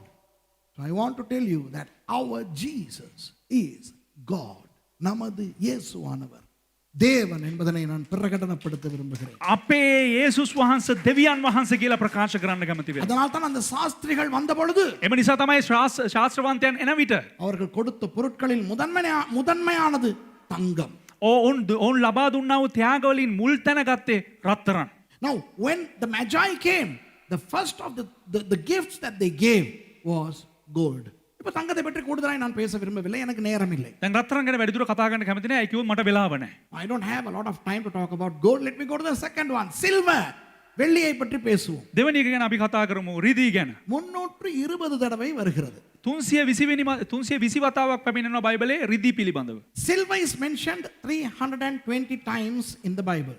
இப்போதான் உங்களுக்கு நல்ல ஒரு விஷயத்தை காட்ட போகிறேன். දැන් තමයි ඔබට හොඳ දෙයක් ඔබලාට පෙන්වන්න යන්නේ. இப்போ I'm going to show you something very interesting, right? இப்போ இயேசுவானவர் தேவன் என்று காட்டுகின்ற பல வசனங்கள் உண்டு. යේසුස් වහන්සේ දෙවියන් වහන්සේ කියලා කතා කරනව බොහෝ වගන්ති තිබෙනවා. அதிலே ஒன்று முக்கியமானது தான் யோவான் 1:1. එයින් වැදගත්ම වදන තමා Yohan 1:1. Now we know there are so many scriptures that show the divinity of Jesus. The most important of which happens to be John 1:1. In the beginning was the Word. The Word was with God, and the Word was God. அதிலே வார்த்தை இருந்தது. පටන් ගැනීමේදී දෙවියන් වහන්සේ වාක්‍යානෝ සිටිසේක. And அந்த வார்த்தை தேவனிடத்தில் இருந்தது. ඒ වාක්‍යානෝ දෙවියන් වහන්සේ සමග සිටිසේක. அந்த வார்த்தை தேவனாய் இருந்தது. ඒ වාක්‍යානෝ දෙවියන් වහන්සේ ලෙස සිටිසේක. அப்போ வார்த்தையானவர் தேவன் என்று காட்டுகிற உலோகம் எது? වාක්‍යානෝ දෙවියන් වහන්සේ ලෙස ප්‍රකාශ කරන්නේ කුමක්ද? එහෙම ප්‍රකාශ කරන ඒ වටිනාම දේ මොනවාද? තංගම්. රත්තරන්. So what precious metal shows Jesus as God? Gold. அந்த வார்த்தை நமக்கு வந்திருக்கிறது அல்லவா? ඒ වචනේ අප මැදයට පැමිණ තිබෙනව නේද? ஒரு வசனத்தை வாசிப்போமா? එක වදනක් පමණක් අපි කියවමු. Now that the word has come to us, let's run to Psalm chapter 12 and verse 6. 12ஆம் சங்கீதத்தில் 6வது வசனத்தை கொஞ்சம் வாசிப்போமே. ගීතාවලියේ 12 වෙනි පරිච්ඡේදයේ 6 වෙනි පදේ අපි මොහොතකට කියවමු. கர்த்தருடைய சொற்கள், அதாவது கர்த்தருடைய வார்த்தை மண் குகையில் 7 தரம் உருக்கி புடமிடப்பட்ட வெள்ளிக்கொப்பான சுத்த சொற்களாய் இருக்கிறது. ස්වාමින් වහන්සේ කියන සේක. එනම් ස්වාමින් වහන්සේගේ වචනය පොළොවේ උදුනක සත්වරක් පවිත්‍ර කළ රිදීමෙන් ස්වාමින් වහන්සේගේ වචන පිරිසිදුය. The words of the Lord are pure words, as silver tried in a furnace of earth, purified 7 times. கர்த்தருடைய வார்த்தை என்றால் யார்? சத்தமா சொல்லுங்க. ස්වාමින් වහන්සේගේ වචනය කියලා කියන්නේ කවුද? හයියෙන් කියන්න බලන්න. Who is the word of God? Tell me loud. Jesus. இயேசுவான். යේසුස් වහන්සේ. அப்போ இந்த இடத்துல கர்த்தருடைய வார்த்தை வெள்ளியாய் இருக்கிறது என்று சொல்லப்பட்டிருக்கிறது. ඉතින් මෙම ස්ථානයේ ස්වාමින් වහන්සේගේ වචනය රිදීමෙන් කියලා සඳහන් වෙනවා. Here in this verse, the word of God is compared to silver. What silver? The silver which is inside the soil. மண் குகையிலே உருக்கப்பட்டது என்று ඒ சொல்லப்பட்டிருக்கிறது. කියන්නේ මෙම ස්ථානයේ සඳහන් කරනවා ඒ කියන්නේ පොළොවේ උදුනක සත්වරක් රත් කළ රිදී කියලා. இந்த வெள்ளி எங்கே இருக்கிறது? මේ රිදී කොහෙද තිබෙන්නේ? மண்ணிலே. පස්වල. Where is this silver on the earth? அப்போ එසේනම් வார்த்தையாகிய இயேசு பரலோகில் தங்கம், වචනය නැමැති යේසුස් වහන්සේ දෙවියන් වහන්සේ ස්වර්ගයේ රත්තරන්. so Jesus, the word of God in heaven, is gold. வார்த்தையாகிய இயேசு பூமியிலே வெள்ளி. වචනය නැමැති යේසුස් වහන්සේ භූමිය තුලදී රිදී. So the word of God, Jesus, on earth is silver. அப்படியானால் එසේනම් தங்கம் தேவனாகிய இயேசுவை காட்டுகிறது, රත්තරන් දෙවියන් වහන්සේ වූ යේසුස් වහන්සේව පිළිබිඹු කරනවා. வெள்ளி மனிதனாகிய இயேசுவை காட்டுகிறது. රිදී මනුෂ්‍යයා වූ යේසුස් වහන්සේව So පිළිබිඹු කරනවා. gold shows Jesus the God and silver shows Jesus the man. ආමෙන්. புரியுதா உங்களுக்கு? වැටහෙනවද බලන්න? இரண்டாவதாக ஏன் வெள்ளியை பரிசுத்த ஆவியானவர் எழுதுகிறார்? දෙවනුවයි රිදී සඳහන් කරන්නේ ශුද්ධාත්මයන්න් වහන්සේ දෙවනි වතාවට. 2 என்பது பிரிவு. දෙක කියලා කියන්නේ බෙදීම. Why would the Holy Spirit list silver as the second thing in this verse? 2 means separation. God separated himself from God and became a man, and that is why it's silver. தேவனிடத்திலிருந்து பிரிந்து பூமிக்கு வந்தார். அதுதான் இரண்டாவதாக வெள்ளி காட்டப்படுகிறது. දෙවියන් වහන්සේගෙන් වෙන් වෙලා භූමියට පැමිණියා. ඒක තමයි දෙකෙන් බෙදීමෙන් පෙන්눔 කරන්නේ. அதனால் பிசாசு என்ன செய்தான் தெரியுமா? එම නිසා යක්ෂයා මොනවද දන්නවද කරේ? அவனுக்கு இதெல்லாம் தெரியும். ඌට ඔක්කොම දන්නවා. You know the devil knows the secret behind silver. அதனால என்ன செய்தான் தெரியுமா? ඒ නිසා මොනවද දන්නවද යක්ෂයා කරාවේ? எஸ்தரனுடைய காலத்திலே එස්තර්ගේ කාලෙදී ஆமானை பயன்படுத்தி හාමාන්ව භාවිතා කරලා முழு யூதர்களையும் அழிக்க தீர்மானித்தானே பிசாசு. ஞாபகம் இருக்கிறதா? මතකද යක්ෂයා විසින් තීරණය කරවවා හාමාන් කරනකොට සෑම යුදෙවක්ම සමූල ඝාතනය කරන්න ඕන කියලා. Do you remember during the days of Esther, the devil used Haman to try to destroy the entire Jews? What will happen if all the Jews were destroyed? Jesus couldn't come. எல்லா யூதர்களும் அழிக்கப்பட்டால் என்ன நடக்கும்? සෑම යුදෙවක්ම සමූල ඝාතනය කරන කුමක්ද සිද්ධ වෙන්නේ? இயேசுவுக்கு வர முடியாது. යේසුස් වහන්සේට පැමිණෙන්න බෑ. எஸ்தர் 3ஆம் அதிகாரம் 9வது வசனத்தை பாருங்கள். එස්සර් 3 වෙනි පරිච්ඡේදයේ 9 වෙනි පදේ කියවන්න. Now come to Esther chapter 3 and verse 9. ராஜாவுக்கு சம்மதியானால் அவர்களை, அதாவது யூதர்களை அழிக்க வேண்டும் என்று எழுதி அனுப்ப வேண்டியது. அப்பொழுது நான் ராஜாவின் கஜானாவிலே கொண்டு வந்து செலுத்த 10,000 தாலந்து வெள்ளியை எண்ணி காரியக்காரர் கையில் கொடுப்பேன். Read in English. If it please the king, let it be written that they may be destroyed, and I will pay 10,000 talents of silver to the hands of those that have the charge of the business to bring it into the king's treasuries. රජතුමා ප්‍රසන්න නම් ඔවුන් නැති කරන දමන හැටියට ලියා හරනු ලැබේවා. මමද රාජ භාණ්ඩාගාරයට ගෙනෙන පිණිස රාජකාරිය බානකාරයන් අතර රිදී තලන්ත දසදහසක් කිරා දෙන්නෙමි කීවේ. கவனிங்க. හොඳට අවධානය යොමු කරන්න. யூதர்களை அழிக்க ஆமான் செலவழிக்க விரும்பினது எதை? යුදෙව්වන්ව විනාශ කරන්න හාමාන් විසින් වියදම් කරන්න කැමති වුණේ කුමක්ද? வெள்ளிய. රිදී. Haman was prepared to pay what? Not gold, not any other. Silver for the people to destroy the Jews. இயேசுவை கொலை செய்ய காட்டிக் கொடுக்க யூதாசுக்கு கிடைத்த பணம் தங்கமா? යේසුස් වහන්සේව මරන්න පාවා දෙනු ලැබූ යුදස්ට ලැබුණා වූ මුදල රත්තරන්ද?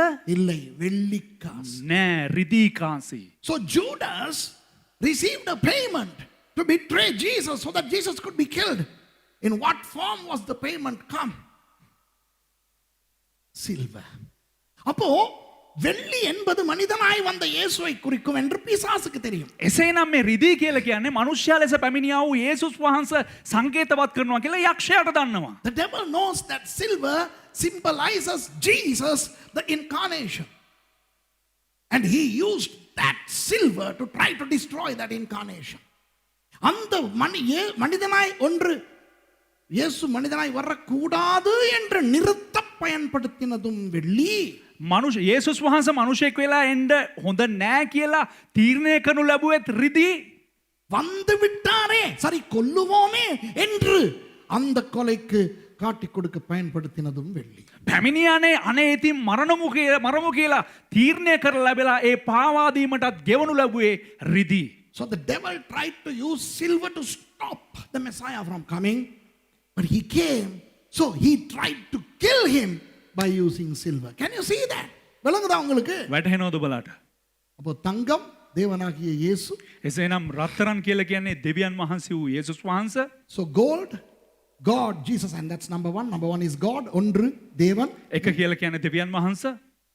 இரண்டு பிரிவு, දෙක කියලා කියන්නේ බෙදීම. மனிதனாய் அவர் வந்தார், මනුෂ්‍යෙක් වශයෙන් උන්වහන්සේ පැමිණියා. அதை காட்டுகிறது வெள்ளி. ඒක පෙන්눔 පිළිබිඹු කරන්නේ රිදී. Number two, he separated himself from heaven and he came as a human, and the Son of Man is symbolized by silver.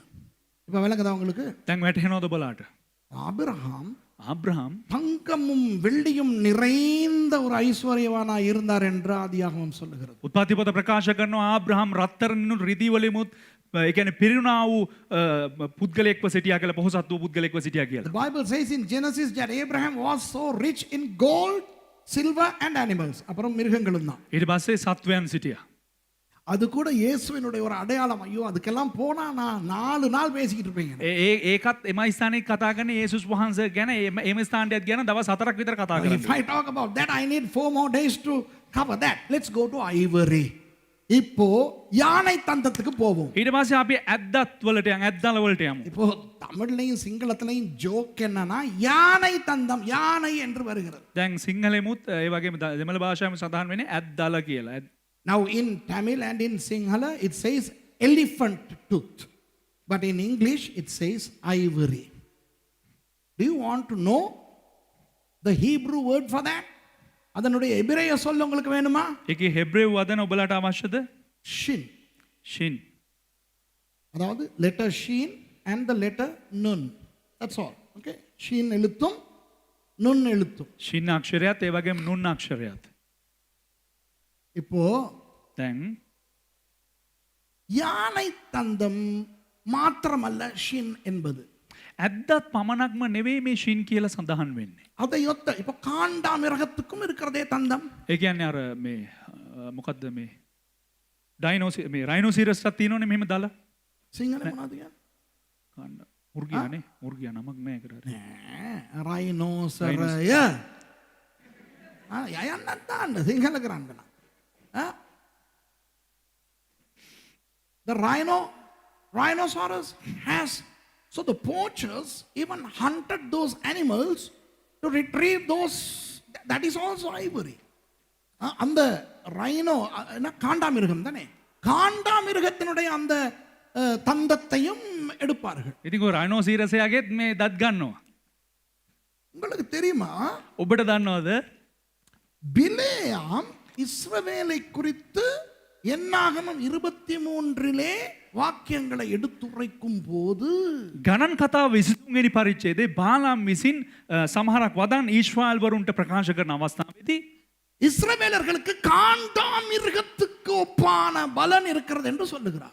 வாசித்து பாருங்கள். කියවල බලන්න ඊශ්‍රායලුන් ගැන ඔවුන්ගේ බලය සඳහන් කරේ කොහොමද? අර මහා විශාල සත්වයා නැත්නම් අර රයිනෝසරයාගේ ශක්තිය තිබෙනවා කියලා. You know, when Balaam was uttering his oracles against Israel in favor of Balak, the Moabite king, Balaam prophesies that Israel has the strength of the rhinoceros. From where does Israel get his strength?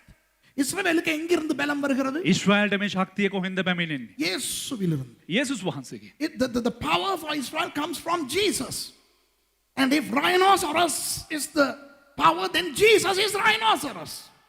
Symbolically. அப்போ காண்டா மிருகம் தின் பலன் அவர்களுக்கு வருகிறது என்றால் அடையாள ரீதியாக அந்த இடத்துல காண்டா மிருகம் என்று வருவது இயேசு. දැන් මේ මිසානේ ওই විශාල මුර්ගයාගේ සත්‍යය කියලා සඳහන් වෙන්නේ කවුද? ඒ කියන්නේ සලකුණක් හැටියට හරියට රයිනෝසීරස් වගේ. යේසුස් වහන්සේ රයිනෝසීරස් වගේ.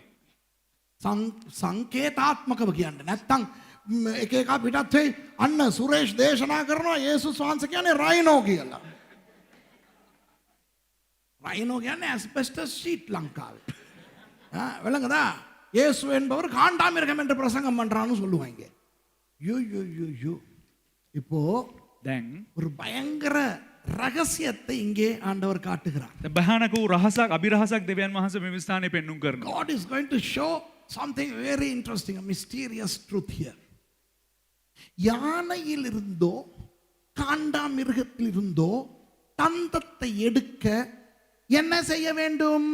අලියගෙන් හරි රයිනෝසීරස්ගෙන් හරි මේ ඔවුන්ගේ ওই වටිනා දත් ලබා ගන්න මොනවද කරන්න ඕන? What should you do to acquire the ivory of an elephant or a rhino? You have to kill the animal. அந்த மிருகம் கொல்லப்பட வேண்டும். ඔය දැවැන්ත සත්වයන්ව ඝාතනය කරන්න ඕන. நமக்கு இயேசுவானவருடைய உயிர்த்தெழுந்த வல்லமை வந்ததற்கு காரணம் என்ன? අපිට යේසුස් වහන්සේගේ උත්ථාන වීමේ බලය පැමිණෙන්න හේතුව කුමක්ද? இயேசுவானவர் மரித்தார். යේසුස් වහන්සේ මැරුණා. How did we Christians acquire power, the resurrected power of Christ? Because Jesus died. If Jesus did not die, we would never have power. இயேசுவானவர் மரித்திருக்காவிட்டால் நமக்கு வல்லமை கிடையாது. යේසුස් වහන්සේ මැරුණ නැත්නම් අපිට කිසිම බලයක් නැහැ. நம்ம ஆளுகளை கொஞ்சம் பாரேன் துஷார். අපේ අය නික බලන්නකෝ. இவ்வளவு ஒரு பயங்கர விஷயம் சொல்றேன் மாதிரி இடிச்ச புளிய தின்னு இந்த இடத்துல மாட்டிக்கிட்டு இருக்கிற மாதிரி இப்படி பேந்த முழிச்சுக்கிட்டு இருக்கிறது என்ன செய்யலாம் இதுகளை? මේ කට්ටිය බලනකොට කොහොමද දන්නවද ඉන්නේ අර ගුණා තනකොළ කාලා නිකන් උගුරේ හිර වුණා වගේ එක වමාරා ගන්නත් බැරිතෝ ගිල ගන්නත් බැරුව ඉන්නවා වගේ තමයි ඉන්නේ. මොනවද කරන්නේ මේ අයට? I am over excited because we are learning something new for the first time and it's so amazingly accurate. ஒரு பயங்கர சத்தியத்தை மொத்த தடவை கேட்கிறோம் செல்லும். ඉතා භයානක සත්‍යයක් ඇවිල්ලා ප්‍රථම වතාවට අහනවා. இவ்வளவு காலம் யாருக்காவது தெரிஞ்சிருந்தா யானை தந்தம் என்பது இயேசுவினுடைய உயிர்த்தெழுந்த வல்லமைன்னு? කාට හරි මෙච්චර කාලයකට දන්නවද මේ අලියන්ගේ තියෙන මේ මුතු මේ දත් කියලා කියන්නේ මේ යේසුස් වහන්සේගේ මේ උත්ථානය සඳහන් කරන දෙයක් කියලා? Did any one of you know that ivory symbolizes the resurrected power of Jesus? So why the hell are you sitting like this like a baboon? அப்படின்னா ஏன் அப்படி புடிச்சு வச்ச மாறி உட்கார்ந்து இருக்கிறீங்க? ඉතින් මොනවටද මේ ඉටි ගෙඩියක් වගේ හොම ගල් වෙලා ඉන්නේ? எனக்குன்னா ஒத்தச்சிக்கிட்டு பாஞ்சு குத்திக்கணும் மாதிரி இருக்குது. මට නම් උඩ පැනලා කඩාගෙන පයින්න ඕන වගේ තියෙනවා. இன்னும் சில விஷயங்களை உங்களுக்கு காட்ட போகிறேன். සමහර දේවල් වලට තවත් පෙන්වන්න යනවා. எத்தனை பேர் சொல்லுவீங்க ஐயோ புது விஷயம் எல்லாம் படிக்கிறோம் அப்படின்ட்டு? අයියෝ කී දෙනෙක් කියනවාද අලුත් දේවල් ඉගෙන ගන්නවා How කියලා? many of you all say wow we never thought these things are there in the Bible? Are you excited? How many of you are excited? எத்தனை பேர் excited இருக்கீங்க? இல்ல முடிக்கவா போய் திம்பமா? කී දෙනෙක් excited வீட்டுக்கு போமா? කී දෙනෙක් කියනවා නෑ ඔක්කොම ඕන ඉවර කරලා ගිහම කමු කියලා කී දෙනෙක් කියනවාද? Shall you wind it up and shall you go and eat and go home? Flipping heck. හෙල්ලෙන බෙල්ල. තද වෙනවාම. இது அமெரிக்கால பண்ணியிருக்கணும். මේකම ඇමරිකාවේ කරලා තියෙන්න ඕන. அவெல்லாம் வெள்ளங்காட்டியும் கத்துவாங்க வாவ் அப்படி. ඒ කියන්නේ තේරෙන්නේ නැතුණත් කකන වව් ගාලා. Look, බලන්න. let it be an elephant, an African or an Indian elephant, and we have evidence to prove that even Sri Lankan elephants were killed, for them to acquire the tusks thereof, to send to Solomon. சாலமோனுக்கு அனுப்புவதற்கு இலங்கையிலே கூட யானைகள் கொல்லப்பட்டு தந்தங்கள் அனுப்பப்பட்டன என்று நமக்கு ஆதாரம் இருக்கிறது. ඉතින් සාක්ෂි තිබෙනවා අපිට සාලමොන්ගේ කාලේදී සාලමොන් විතරත් ඔය ඇද්දල්ලා නැත්තම් ඔය ගජමුතු යවන්න අලින්ව ඝාතනය කරා කියලා. உங்களுக்கு தெரியுமா எந்த அளவுக்கு அவருக்கு உலகில் பல நாடுகளில் இருந்து ஆப்பிரிக்காவிலும் ஆப்பிரிக்க யானைகள் உண்டு, இந்தியா இப்படி பல நாடுகளில் இருந்து யானை தந்தங்கள் எந்த அளவுக்கு வந்தன என்றால் அவர் யானை தந்தத்தால் ஒரு அரண்மனையை செய்தார். ඔබ දන්නවද කොතරම් ඔහුට ඇද්දත් නැත්තම් ඔය ඇත් මුතු ලැබුණාද කියලා ගජමුතු ලැබුණාද කියලා කිව්වොත් ඒ ගජමුතු වලින් ඔහු එක මාලිගාවක්ම නිර්මාණය කරා මුළු ලෝකෙම ලැබුණ ගජමුතු. You know, African elephants, Indian elephants, you know, these tusks were given to Solomon in such a great volume that he built an entire palace with ivory. It's called Ivory Palace. Amazing. Right? ஆனால் அந்த தந்தம் கிடைக்க அந்த மிருகம் கொல்லப்பட வேண்டும். හැබැයි ඇද්දල ලබා ගන්න ඒ සතාව මරන්න ඕන. You know, in order to acquire the ivory, that animal needs to be killed. நமக்கு தெரியும் අපිට இயேசுவானவர் ஆடாக மரித்தார். අපි දන්නවා යේසුස් වහන්සේ බැටළුවෙක් ලෙස මැරුණා. Jesus died as a sheep. He died as an ox. அவர் ஒரு காளையாக மரித்தார். ගවයෙක් ලෙස මැරුණා You සමහරවිට. சிங்களம் இயேசுவானவர் புறாவாக மரித்தார். ஆமாவா இல்லையா? යේසුස් වහන්සේ පරවෙක් ලෙස මැරුණා මතකද? Jesus died as a dove. Now that is what we learned when we examined the word hilasmos in 1 John. அந்த கிருபாதார பலி ஹிலாஸ்மோஸ் என்று வருகின்ற அந்த 1 யோவானின் சொல்லிலே நான் ஒரு முறை உங்களுக்கு கற்றுக் கொடுத்தேன். යේසුස් වහන්සේ ගැන ඒ කියන්නේ 1 යොහන් පළවෙනි පරිච්ඡේදය උගන්වනවා මේ හිලාස්මෝස් කියලා. ඒ කියන්නේ இன்றைக்கு உங்களுக்கு சொல்லுகிறேன். අදත් ඔබලට කියලා දෙන්නම්. I am telling you today, இயேசுவானவர் யானையாகவும் மரித்தார், காண்டா மிருகமாகவும் மரித்தார், நமக்கு தந்தத்தை கொடுப்பதற்காக. යේසුස් වහන්සේ අර අලියෙක් ලෙසත් මැරුණා, ඒ දැවැන්ත සතෙක් ලෙස, ඒ වගේම රයිනෝසිරස් කෙනෙක් හැටියට මැරුණා. මොකද අපිට ජීවනය දීම සඳහා. Let me tell you today that Jesus also died as an elephant and he died as a rhinoceros to give us the ivory. Wow, aren't you excited? அதுவும் எத்தனையாவதாக ஆண்டவர் எழுதுகிறார் இதை? ඉතින් මේක කීවෙනි වතාවටද දෙවියන් වහන්සේ ලියන්නේ මේ පිළිබඳව? கீவெனி tag හැටියටද? තුන්වෙනි, மூன்றாவதாக. තුන්වෙනි තෑග්ග හැටියට. So this is the third. 3 talks about resurrection. There is no resurrection without death. 3 உயிர்த்தெழுதலை குறிக்கும். மரணம் இல்லாமல் உயிர்த்தெழுதல் இல்லை. තුන ඇවිල්ලා උත්ථානය සඳහන් කරනවා. ඒ කියන්නේ මරණේ නැතුව උත්ථානය නැහැ. 1 தேவன், 2 பிரிவு, 3 உயிர்த்தெழுதல். පළවෙනි එක දෙවියන් වහන්සේ, දෙක බෙදීම, තුන උත්ථානය. 1 God, 2 separation, number 3 resurrection. Look at the way the Holy Spirit has listed the gifts. இப்போ நமக்கு ஆண்டவர் இயேசுவானவர் யானையாக காண்டாமிருகமாக மரித்து நமக்கு தந்தங்களை கொடுத்திருக்கிறார், ஷீன் கொடுத்திருக்கிறார். දැන් දෙවියන් වහන්සේ අපිට යේසුස් වහන්සේගේ මරණය කරනකොටගෙන නැත්නම් ඔය යේසුස් වහන්සේ අලියෙක් ලෙස මැරෙන එකත් ඒ වගේම රයිනෝසරස් කෙනෙක් හැටියට මැරෙන එකත් අනුව අපිට ෂීන් ලබා දීලා තිබෙනවා. නැත්නම් අපිට ඔය අයිවරි ලබා දීලා තිබෙනවා. Having died as an elephant or a rhinoceros, Jesus has given us the very precious ivory. Now, what are we supposed to do with that ivory? அந்த தந்தங்களை வைத்துக்கொண்டு நாம் என்ன செய்ய போகிறோம்? ඒ දත් මේ ගජමුතු තබාගෙන අපි කුමක්ද කරන්න පුළුවන්? அதற்கு முதல்ல இன்னொரு அந்த ஷீனை பத்தி சொல்லிடவா ஆசையா இருக்கு. දැන් ෂීන් ගැන පොඩ්ඩක් කියන්න පොඩ්ඩක් ආසයි. ஹலோ ஷீனை பத்தி சொல்ல ஆசையா இருக்கு. சொல்லவா? කියන්නද? I want to say about the sheen. The letter sheen means teeth. Sheen என்றால் பல். මේ ෂීන් කියලා කියන්නේ දත්. அப்போ ஷீன் என்பது இயேசுவானவரே தன்னை கடித்து அந்த தன்னை மரணத்துக்கு ஒப்பு கொடுத்ததை குறிக்கும். ඒ කියන්නේ ෂීන් කියලා කියන්නේ යේසුස් වහන්සේ සියල්ලක්ම දරාගෙන මරණයට තමාව කැපකිරීම. Sheen shows that Jesus allowed himself to be killed. He gave his life. நுண் என்ற எழுத்து சர்ப்பத்தை குறிக்கும். නුන් කියන ඒ අක්ෂරය සර්පයාව පිළිබිඹු කරනවා. The Hebrew letter nun represents the serpent. ஆண்டவர் ஆதியாகமம் 3:15 சொன்னார் சர்ப்பத்தை பார்த்து, நீ அவர் குதிங்காலை நசுக்குவாய், அப்படியானால் நீ அவரை கொல்லுவாய். ඒ කියන්නේ උත්පත්ති 3:15 කියනවා. ඒ කියන්නේ උඹ සර්පයා දිහා බලලා දෙවියන් වහන්සේ කියනවා, උඹ ඔහුගේ විලිඹුව පොඩි කරයි. ඒ කියන්නේ උඹ ඔහුව මරයි. In Genesis 3:15, the first messianic prophecy, God says to the serpent, you will bruise the heel of him. In other words, you will put to death him. You will put him to death. So, the word for ivory sheen means Jesus allowing the serpent to kill him. அப்போ scene என்ற அந்த சொல்லின் அர்த்தம் என்னவென்றால் இயேசுவானவர் சர்ப்பத்துக்கு அனுமதி கொடுக்கிறார், சரி கொல்லு.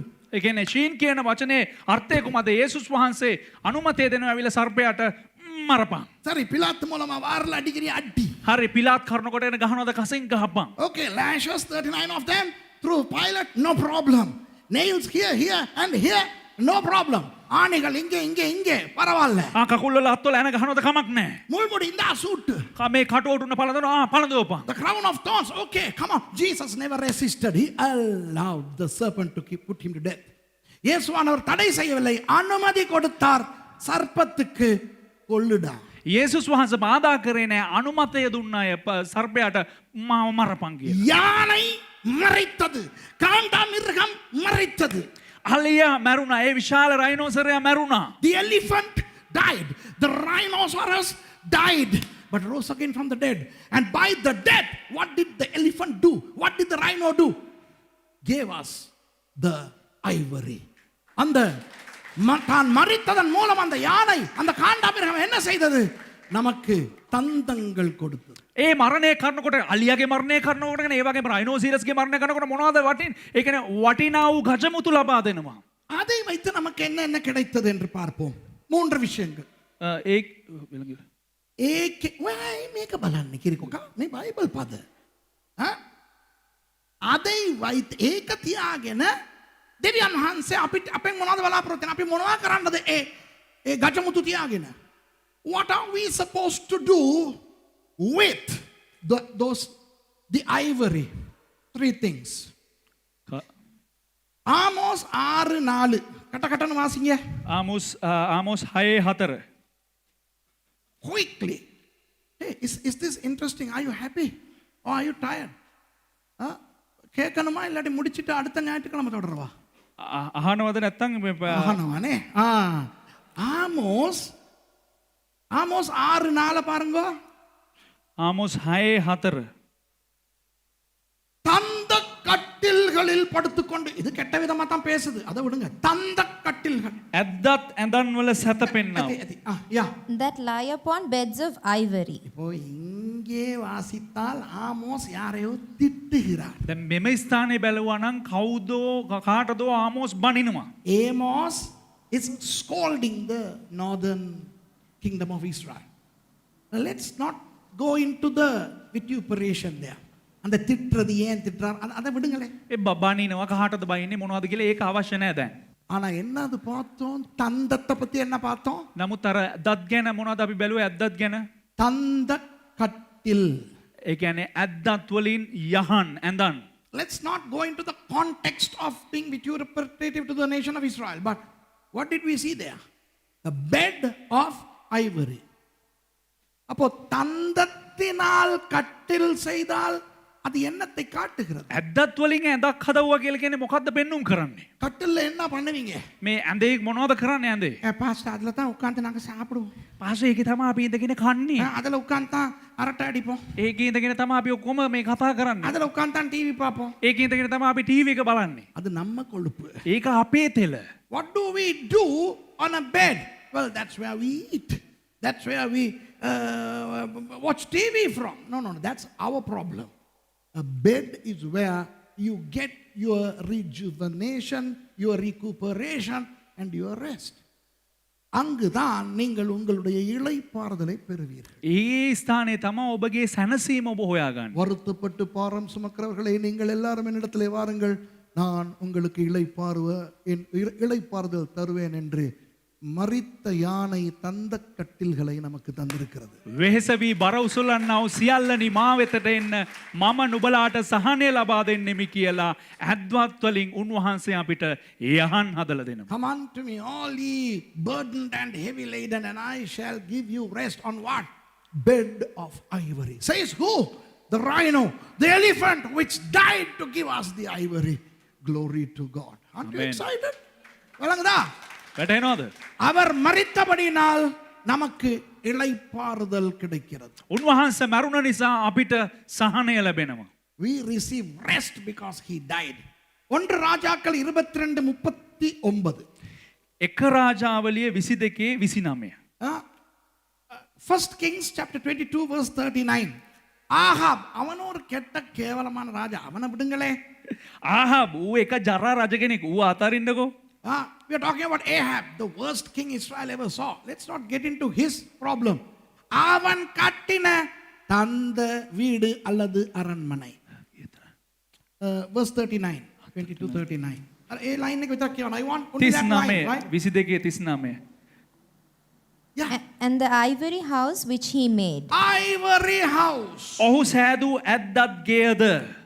அப்போ தந்தத்தினால் ஒரு வீடு செய்தால் எப்படி இருக்கும்? ඒ කියන්නේ මේ ගජමුතු වලින් මේ ගයක් හැදුවා නම් මාලිගාවක් හැදුවා නම් කොහොම තියෙයිද? Imagine an ivory house. Jesus said, in my father's house there are many mansions and I shall prepare you a place, eternal place, a house for you in heaven. இயேசுவானவர் சொன்னார், යේසුස් වහන්සේ කිව්වා அநேக வாசஸ்தலங்கள் உண்டு. එහේ බොහෝ වාසස්ථාන තිබෙනවා. உங்களுக்கென ஒரு வீடு, உங்களுக்கென ஒரு இடம் பரலோகத்தில் ஆயத்தம் பண்ணப்படுகிறது. ඔබ ඔබලාට කියලා ස්ථානයක් එම ස්ථානයේ සූදානමින් කරමින් පවතිනවා කියලා. இயேசு எனும் யானை மரித்தபடியினால் යේසුස් වහන්සේ කියන අලියා මැරුණ නිසා பரலோகத்தில் நமக்கு ஒரு தந்தத்தினாலான வீடு உண்டு. ස්වර්ගයේ අපිට ගජමිතු වලින් එක නිවසක් තිබෙනවා. Jesus, the elephant, the rhino died and we have now a house, a palace in heaven in ivory. Glory to God. Finally, கடைசியாக 1 ராஜாக்கள் 10:18.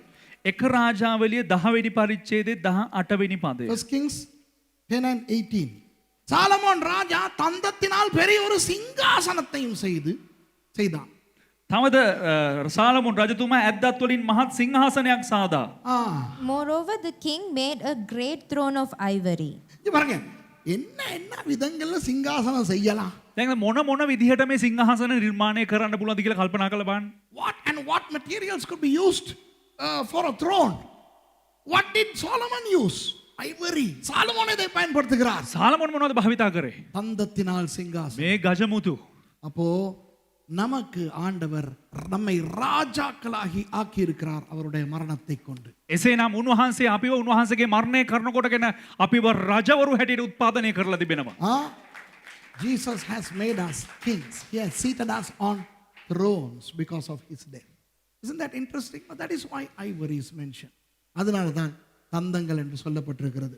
එම නිසා තමයි මේ දත් කියලා එම නිසානේ ගජමුතු කියලා සඳහන් කරන්නේ. நம்ம ஆக்கள் ரெண்டு பேரையும் பார்த்து முடிப்போம் சீக்கிரம். குரங்கு, மயில். දැන් අපේ අය ඉක්මනට අපි බල්ලා ඉවර කරමු ඉස්සර විගහට මේ වඳුරොයි මොනරුයි. தங்கம், வெள்ளி, தந்தம் எல்லாம் நமக்கு பொருந்தாது இல்ல?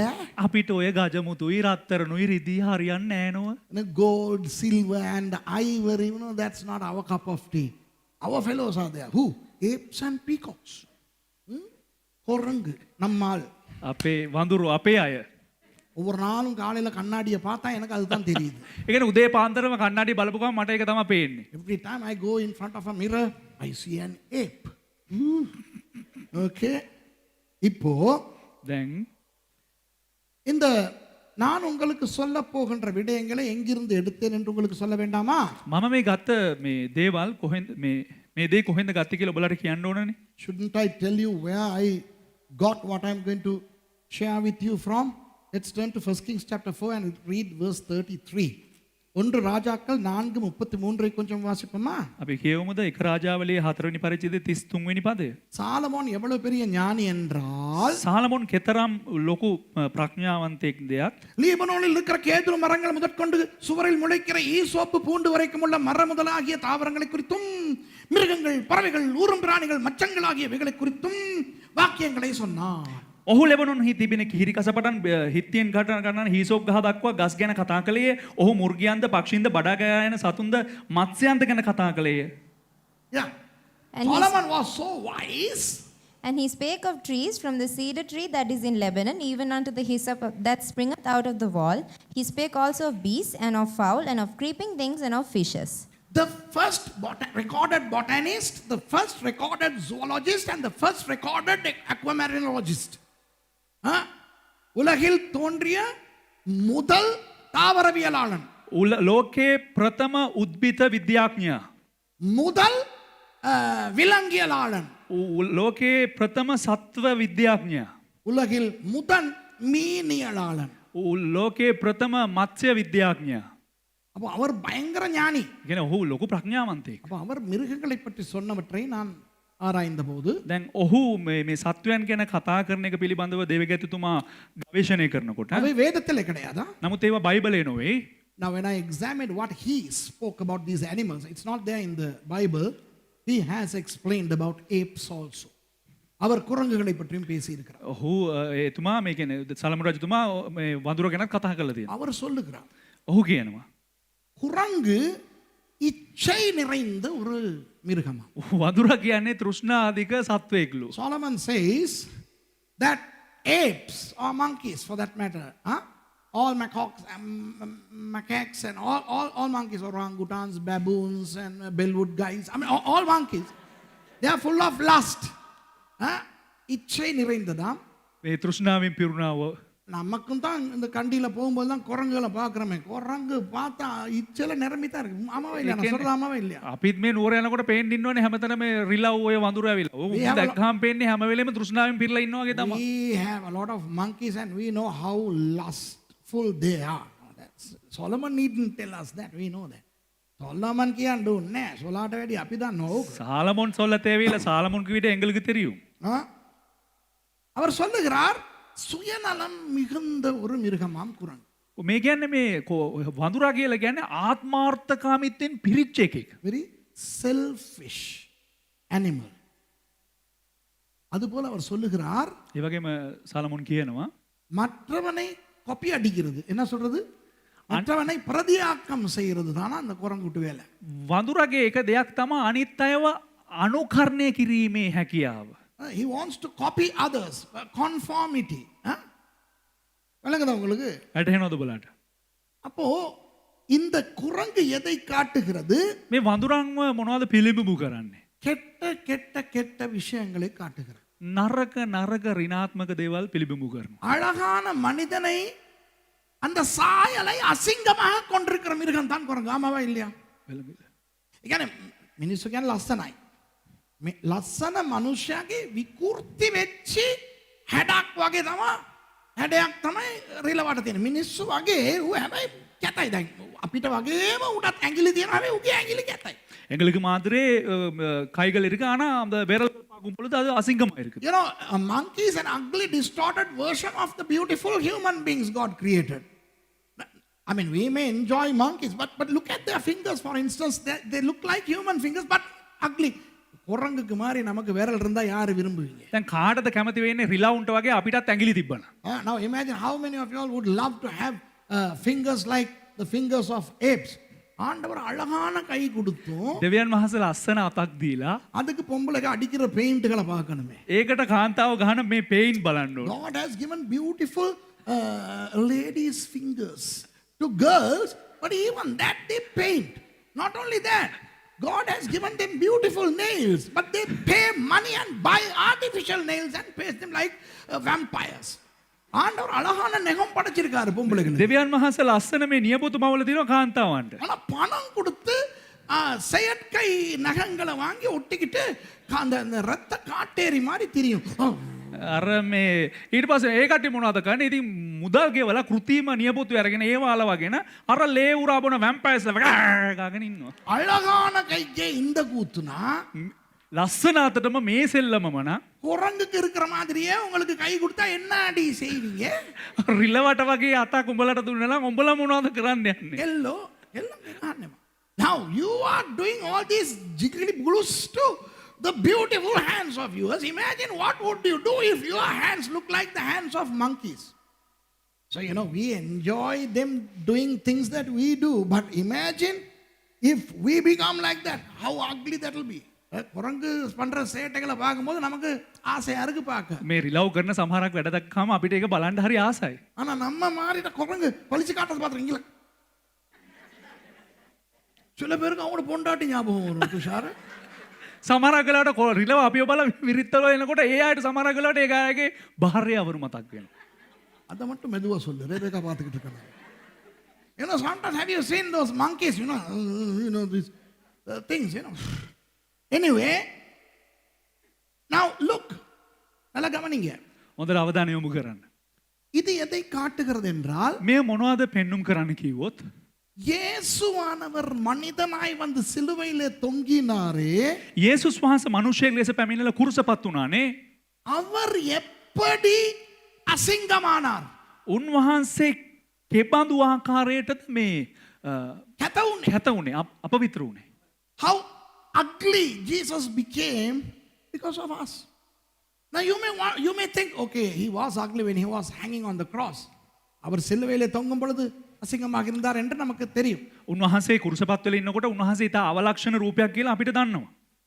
ஆனால் නමුත් அவர் எவ்வளவு அழகானவர் பரலோகிலே. නමුත් ස්වර්ගයේ උන්වහන්සේ කෙතරම් අලංකාරද. How beautiful he is in heaven. Can we fathom the beauty of heaven or God? தேவனுடைய அல்லது பரலோகத்தினுடைய அழகை நம்மால் கற்பனையாவது பண்ண முடியுமா? දෙවියන් වහන්සේගේ ලස්සන ඒ ස්වර්ගයේ ලස්සන අපිට නිකන් හිතලා බලන්න පුළුවන්ද?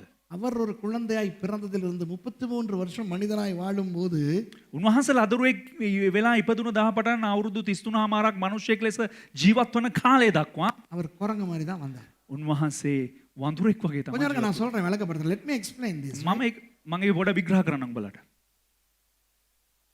நாம் ஒரு குரங்கை போல மாறினால் எவ்வளவு அசிங்கமோ அந்த அளவுக்கு தேவன் மனிதனாய் வந்தபடியினால் அசிங்கமானார். අපි වඳුරෙක් වගේ මාරුණා නම් කෙතරම් අවලක්ෂණද එතරම් දෙවියන් වහන්සේ මිනිසෙක් ලෙස මාරුණ නිසා උන්වහන්සේ අවලක්ෂණ වුණා. You know, God becoming man is as ugly as man becoming a monkey. Does that make sense to you? புரியுதா உங்களுக்கு? அவர் குரங்கு மாதிரி ஆக தேவையில்ல. වැටහෙනවද? උන්වහන්සේ වඳුරෙක් වෙන්න අවශ්‍ය නැහැ. ஆனா அவர் மனுஷன் மாதிரி வந்ததே குரங்கு மாதிரி ஆகுனதுக்கு தான். ඒ කියන්නේ උන්වහන්සේ මිනිසෙක් ලෙස පැමිණුණ එකම හරියට වඳුරෙක් හා මාරු වුණා හා සමානයි. He doesn't need to become a monkey, but him becoming a man is as good enough as becoming a monkey. அவரை பார்த்து இச்சை பிடித்தவன் சுயநலவாதி என்றெல்லாம் மக்கள் சொன்னார்கள். குரங்குக்கு பேசுவது போல இயேசுவுக்கு பேசினார். ඉතින් ජනතාව සමහරක් වෙලාවට යේසුස් වහන්සේ කතා කරේ කොහොමද? ඒ අවලක්ෂණ එක, ඒ ආත්මార్థකාමියා, මේ තෘෂ්ණාවෙන් පුරුණ එක්කනා කියලා තමයි ජනතාව උන්වහන්සේට ප්‍රකාශනයන් දුන්නේ. Didn't people accuse Jesus of being lustful, being craving, being a friend of sinners, eating with sinners and all that kind of stuff? Didn't Jesus receive all those accusations like a monkey? ஒரு குரங்கை போல இயேசுவானவர் இந்த மாதிரியான குற்றச்சாட்டுகளுக்குள்ளே ஆனாரா இல்லையா? ඉතින් මෙන්න මේ ආකාරයට හරියෙක් වඳුරෙක් දොස් පැවරුම් ලබා ගන්නවා වගේ යේසුස් වහන්සේගේ ජීවිත කාලයේදී උන්වහන්සේ ජනතාවගෙන් දොස් පැවරුම් ලබා ගත්තේ නැද්ද? பாவிகளோட திங்கிறாரும்மா. පව්කාරයන් එක කනවා කියලා කියනවා. வேசி வந்து காலை கழுவுது அது கூட தெரியாம காலை கொடுத்துக்கிட்டு இருக்கிறாருன்னு சொன்னா. වෛශ්‍යාව කැවිලා කකුල පය හොදනවා කියලා ඒක දන්නේවත් නෑ වගේ හරියට පය දීගෙන හිටියලු හොදන්න. மகதலேனா மரியாளோடு அவர் உறவு கொண்டு அவர்களுக்கு ஒரு மகள் பிறந்தது என்று சொல்லுகிறார்கள். මග්දලාහි මරියාටත් එක්ක සම්බන්ධතාවයක් තිබිලා ඒ දෙන්නට අතරේ දරුවෙක් මේ ලැදරි මේ කාන්තා දරුවෙක් ඉපදුනා කියලා කියනවා. Now they are fabricating stories saying that Jesus and Mary Magdalene had illicit relationship and the product of which was a daughter. Come on. விளங்குதா உங்களுக்கு? වැටෙනවද බලන්න. ஹாலிவுட்ல ஒரு பெரிய படம் ஒன்னு எடுத்தாங்க. මේ එක චිත්‍රපටයක් ගත්තා. කොහෙද? හොලිවුඩ් වල. Hollywood වල. හොලිවුඩ් වල නෙමෙයි හොලිවුඩ් වල. ඒක කියන්නේ. The last temptation of Christ. The movie was made in the late 90s. What was that movie about? அந்த சினிமா படம் என்னத்தை குறித்தது? ඒ චිත්‍රපටය 90 දශකයේ ගත්ත චිත්‍රපටය මොකක්ද සඳහන් වෙන්නේ? இயேசுவானவர் சிலுவையிலே தொங்கிக் கொண்டிருக்கும் பொழுது அவர் மகதலேனா மரியாளோடு பண்ணின அந்த பாலியல் விஷயங்கள் அவருக்கு ஞாபகத்துக்கு வந்து வந்து வந்து அது அவருக்கு தொல்லை கொடுத்தது. அதுதான் அவருக்கு கிடைத்த கடைசி சோதனை. යේසුස් වහන්සේ කුරුසපත් වෙලා ඉන්න අවස්ථාවේදී මග්දලා මරියාත් සමග තිබෙනා ඔය ලිංගික ක්‍රියාකාරකම් ගැන මනසට ඇවිල්ලා ඒ හැම දෙයක්ම මනසේ දුවන්න පටන් ගත්තලු කුරුසේ එල්ලලා ඉන්නකොට ඒක තමයිලු උන්වහන්සේට අවසාන පරීක්ෂාව. The movie The Last Temptation of Christ depicts Jesus as hanging on the cross and remembering the illicit sexual relationship he had with Mary Magdalene, and that was his last temptation. இந்த முந்தா நாள் பாகிஸ்தான்ல சும்மா போஸ்டரை கிழிச்சாங்கன்னு சொல்லி ஸ்ரீலங்கன் ஒருத்தரை கொன்னு எரிச்சிட்டாங்க பாவம் அவரு දැන් පව් මේ ඊයේ පෙරේදා පාකිස්තානයේ එක ශ්‍රී ලාංකිකයෙක්ව පෝස්ටරයක් ඉරුවා කියලා ඝාතනය කළ පුච්චල දැම්මා. Day before yesterday, an innocent Sri Lankan person from Ganemulla, this gentleman was beaten and tortured to death in Pakistan on account of supposed blasphemy. இயேசுவுக்கு இப்படி படம் எடுத்தாங்களே என்ன பண்ணிருக்கணும் நாங்க? යේසුස් වහන්සේට මේ වගේ චිත්‍රපටයක් ගත්ත කියලා මොනවද කරන්න ඕන අපි? Now these fellows took a movie. They made a movie about Jesus. Try making a movie about Muhammad.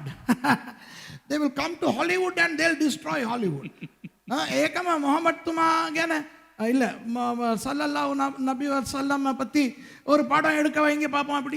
මේ වගේම මේ සල්ලාහු නබි ගැන මේ නබිතුමා ගැන මේ නබිවර முகமது நபி துமா කියන්නේ. මොහමඩ් නබි ගැන ඇවිල්ලා චිත්‍රපටයක් ගන්න බලන්න මොනවද හොලිවුඩ් වලට ඇවිල්ලා කරන්න කියලා. அப்போ இயேசுவுக்கு குரங்கு மாதிரி ட்ரீட்மெண்ட் கிடைச்சிச்சா இல்லையா சொல்லுங்க. යේසුස් වහන්සේට එහෙනම් වඳුරෙකුට වගේ මේ ට්‍රීට්මන්ට් හම්බුණාද නැද්ද? So hasn't Jesus been treated like a monkey?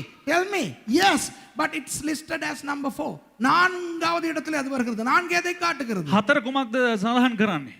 மேசியா. මේසිස් වහන්සේ. மேசியா என்றால் யார்? மேசியஸ் කියන්නේ කවුද? மெசாயா, சேவியர். ஏன் பொறுத்து கொண்டார்? ரட்சிப்பதற்கு. ඇයි හැම දෙයක්ම ඔය දරා ගත්තේ? ගැලවීම ලබා දෙනු පිණිස. Why did Jesus tolerate all these things? Because he wants to save the world. பிசாசு என்ன செய்து தெரியுமா? යක්ෂයා මොනවද දන්නවද කරේ? அசிங்கமான குரங்க சாமியாக்குது. මේ අවලක්ෂණ වූ වඳුරව දෙයියෙක් කරවුවා. The devil makes this dirty monkey as a deity. இந்தியாவிலே அனுமான். ඉන්දියාවේ Hanuman. In India and in Sri Lanka இங்கேயும் தான் ලංකාවෙත් එහෙම තමයි. ஆஞ்சநேயர். சைனாவில் இந்த எழுதியிருக்கேன் உங்களுக்கு வாசிங்க. monkey god படம் எத்தனை பேர் பார்த்தீங்க? මංකි ගෝඩ් මේ අර ෆිල්ම් එක ගීතනේ බලලා ජෙට්ලිගේ පடம். How many of you all watched? Thank you Abhilash.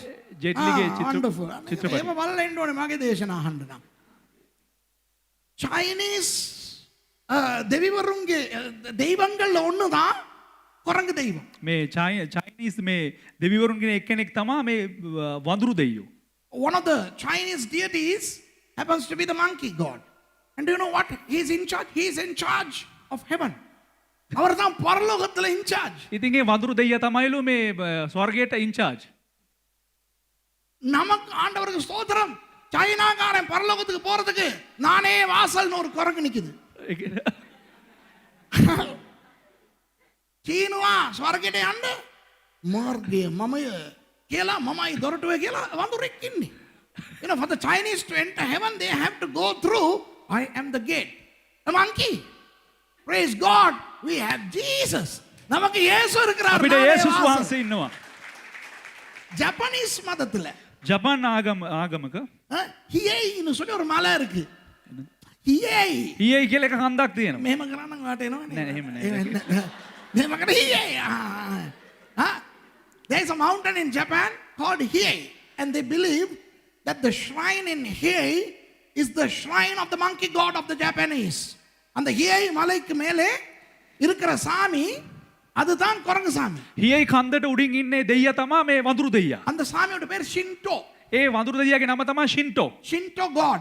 அந்த ஷின்டோ சாமி தான். ඒ ஷின்டோ දෙයියා තමයි. பார்த்திருக்கீங்களா 3 குரங்கு இருக்கும்.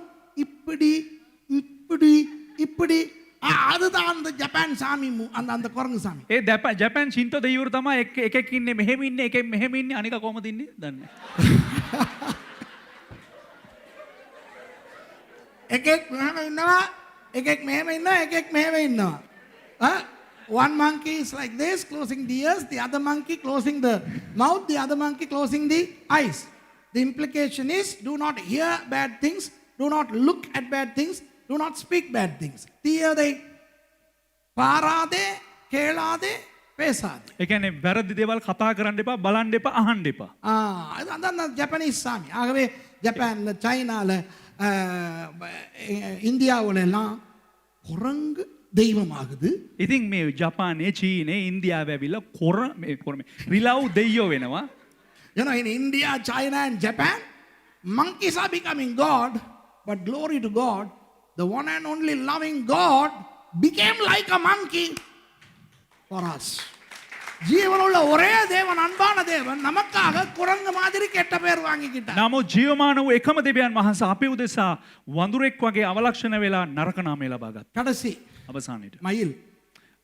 මොනරා Finally, fowl or P fowl has the peahen and the peacock. Usually people call peacock to all those P fowls. Okay. இப்போ දැන් இந்த மயிலை பற்றி சாலமோன் என்ன சொல்லுகிறார்? දැන් මේ මොනරා ගැන සාලමෝන් රජතුමා මොකද්ද ஹலோ, සඳහන් எத்தனை කරන්නේ? பேர் இஸ்ரவேலுக்கு போயிருக்கீங்க? කී දෙනෙක් ඊශ්‍රායල් වලට ගිහිලා How many තියෙනවද? of you all have been to Israel? How many of you all went to Jericho? எத்தனை பேர் எரிகோவுக்கு போனீங்க? කී දෙනෙක් ජෙරිකෝ වලට ගිහිලා තියෙනවද? எரிகோல மயில் எத்தனை பேர் கண்டீங்க? ජෙරිකෝ වල කී දෙනෙක් මේ මොනරු දැක්කද? How many of you all saw peacocks in Jericho? You know, when you go down that cable car, when you go there, you'll see a lot of peacocks. They are descendants of these peacocks from Solomon's days. அவங்கெல்லாம் அந்த Solomon காலத்து மயில்களோட பரம்பரையில வந்தவங்க. ඉතින් යෙරිකෝව අද වාසය කරන්නා වූ ඒ මොනරු ඒ සාලමෝන්ගේ කාලේ ඉඳලා පැවතෙන්නා වූ ඒ මොනරුන්. இந்தியாவிலிருந்தும் இலங்கையிலிருந்தும் கொண்டு போகப்பட்டவை. ඉන්දියාවෙනුත් ඒ වගේම ලංකාවෙනුත් රැගෙන ගියා වූ ඒ මොනරු. They were taken to Israel from India and Sri Lanka. Okay? Right. இப்போ දැන් சாலமோன் என்ன எழுதுகிறார் அந்த மயிலை பற்றி? සාලමෝන් කුමක්ද ලියා රචනා කරන්නේ මේ මොනරා ගැන? What does Solomon say about the peacocks? 4 things, 4 காரியங்கள் சொல்லுகிறார். කාරණා 4ක් රචනා කරනවා. ஒன்று, அழகு, அன்பு, பாசம். ලස්සන ආදරය කරුණාව. கருணா නෙවෙයි. passion එකනවා. හොඳ ආකාර. அழகு, beautiful, loving, passionate birds. Now this is what Solomon says. Solomon சொல்லுகிறார். සාලමෝන් කියන්නේ அந்த மயில் அன்பை காட்டுகிறது, ඒ කියන්නේ මොනරා ඒ කියන්නේ මේ ආදරය පෙන්නනවා, அழகை காட்டுகிறது. ලස්සන පෙන්눔 කරනවා. passionக்கு என்ன சொல்றது? பாசம். කියන්නේ හරි, okay. passionය අන්න. ලෙන්ගතු භාවය. ලිංගතු භාවය. ගිය පාර සුන්නත් කියලා මොකද්ද කිව්වේ? ඒ වගේ එකක් කියන්න. இரண்டாவதாக දෙවන එක இந்த மயில்கள் මේ මොනරු இந்த மாதத்திலே, மார்கழி மாதத்திலே அவர்களுடைய அந்த தோகை உதிருமாம். මේ උදුවා මාසයේදී මොනරුන්ට මොනවද වෙන්නේ? තමන්ගේ අර පිහාටු හැලෙනවලු. You know, in December, around this time of the year, peacocks start to shed their, what are they? Feather. And the feathers regrow in March and April. Wow. March, April மாதங்களிலே அது மறுபடி முளைக்குமா. ඉතින් මාර්තු අප්‍රේල් මාසයන් වන විට නැවත වතාවක් ඒ පිහාටු වර්ධනය වෙනවා. அப்ப நமது ஆண்டவர் மரித்து உயிர்த்தெழுவினதும் கிட்டத்தட்ட அந்த காலத்திலே. එතකොට අපේ දෙවියන් වහන්සේ මැරිලා නැවත උත්ථාන වෙලා තිබෙනෙත් ඔන්න ඔය මාසයන් වල තමයි. Jesus died and rose again around the Passover, which is what? March, Aprilish. பஸ்கா பண்டிகை மார்ச் ஏப்ரல் அந்த காலத்துல தான் வருகின்றது. ඒ කියන්නේ පාස්කු මංගල්‍යය සිදු වෙන්නේ මාර්තු අප්‍රේල් අන්නේ කාලවල වල පොඩක් එහාට මෙහාට ගිහිලා සති ගන්න. அதனால் சபை சரித்திரத்தில் இருந்த ஒரு பெரிய ஒரு சபை பிதா, அவருடைய பெயர் ஹிப்போவை சேர்ந்த அகஸ்தீன், அவர் மயிலை இயேசுவின் உயிர்த்தெழுதலுக்கு அடையாளமான ஒரு பறவையாக்கினார். ඉතින් සභා ඉතිහාසයේ හිටියා වූ ලොකු දේව දාර්ශනිකයෙක්, ඒ කියන්නේ හිපෝ වල සිටියා වූ ඔගස්ටින් මේ මොනරාව යේසුස් වහන්සේට උත්ථානයට සලකුණු කරනු ලැබුවා. You know, Augustine of Hippo, the greatest theologian church history ever saw. Augustine made peacock the representative of, or the symbol of Jesus' resurrection. Now, well, all these things are not in the Bible, but this is history. இது வேதத்தில் இல்லை, இதெல்லாம் சரித்திரம். මේක බයිබලේ නෑ, මේක ඉතිහාසයේ සඳහන් වෙන්නව කාරණාව. அப்போ அந்த புதுப்பித்தல், உயிர்த்தெழுதல் இவற்றை காட்டுகிறதாம் அந்த மயில். ඉතින් දැන් මේ ඒ කියන්නේ නැවත අලුත් කිරීම, ඒ වගේම උත්ථානය පිළිබිඹු කරනවා මේ මොනරා තුලින්. இயேசுவானவர் உயிர்த்தெழுந்தது தேவ வல்லமையினால். ஆமா இல்லையா? යේසුස් වහන්සේ උත්ථානය වුණේ දේව බලය කරන කොටගෙන. ඕද නැද්ද? Jesus rose again from the dead because of the power of God. And what is number 5? The power of God. 5 தேவனுடைய வல்லமையை காட்டுது. පහ සංකේතවත් මොකද කරන්නේ? සංකේතය මොකද සඳහන් කරන්නේ? දේව බලය. ஐந்தாவதாக இதை மயிலை ஆண்டவர் காட்டுகிறார். පස්වෙනුව ඒ කියන්නේ මොනරව පෙන්눔 කරනවා දෙවියන් So වහන්සේ. here the 5th in the list is peacock. Not only that, peacock represents royalty. இந்த மயில் சாலமோன் சொல்லுகிறார் ராஜரீகத்தை குறிக்குமா. මේ සාලමොන් ප්‍රකාශ කරනවා මොනරා මොනවද පෙන්눔 කරන්න පිළිබිඹු කරන තව එක තමයි දෙයක් තමයි රාජකීය භාවය. அதுபோல கௌரவத்தை குறிக்கும். ඒ වගේම ගෞරවාන්විත භාවයත් පිළිබිඹු කරනවා. It does not just symbolize royalty but also respect and honor. Jesus is to be respected and honored. இயேசுவானவர் கௌரவிக்கப்பட வேண்டியவர். යේසුස් වහන්සේ ගෞරවාන්විත පාත්‍ර විය යුතු තැනැත්තෙක්. இப்போ எத்தனை பேர் சொல்லுவீங்க உண்மையிலேயே கர்த்தர் எங்களோட பேசினார் இயேசுவை பத்தி? කී දෙනෙක් කියනවාද යේසුස් වහන්සේ ගැන ස්වාමීන් වහන්සේ අපිට How කතා many කරා of you කියලා? say, yeah, we learned something new about Jesus?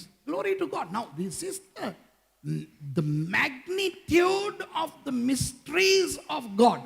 தேவனுடைய மறை பொருட்களின் மகத்துவம் இதுதான். දෙවියන් වහන්සේගේ සැඟවුණා වූ දේවල් වල මහත් භාවය තමයි මේ. எங்க எதுக்குள்ள எல்லாம் இயேசுவானவரை பத்தி பேசி இருக்குதோ நமக்கு தெரியாது. ඒ කියන්නේ මොන මොන දේවල් තුල යේසුස් වහන්සේ ගැන කතා කරනවද කියලා අපිට දන්නේ නැහැ. We don't know how and through what God has spoken to us about Jesus. Who would have thought that this verse must be talking about Jesus? இந்த வசனம் இயேசுவை பற்றி பேசுகிறது என்று யாருக்கு தெரியும்? ஏதோ அவருக்கு பரிசு கிடைச்சிச்சுன்னு எழுதியிருக்கு. මේ වගන්තියේ යේසුස් වහන්සේ ගැන කතා කරනවා කියලා කාටවත් දන්නේ.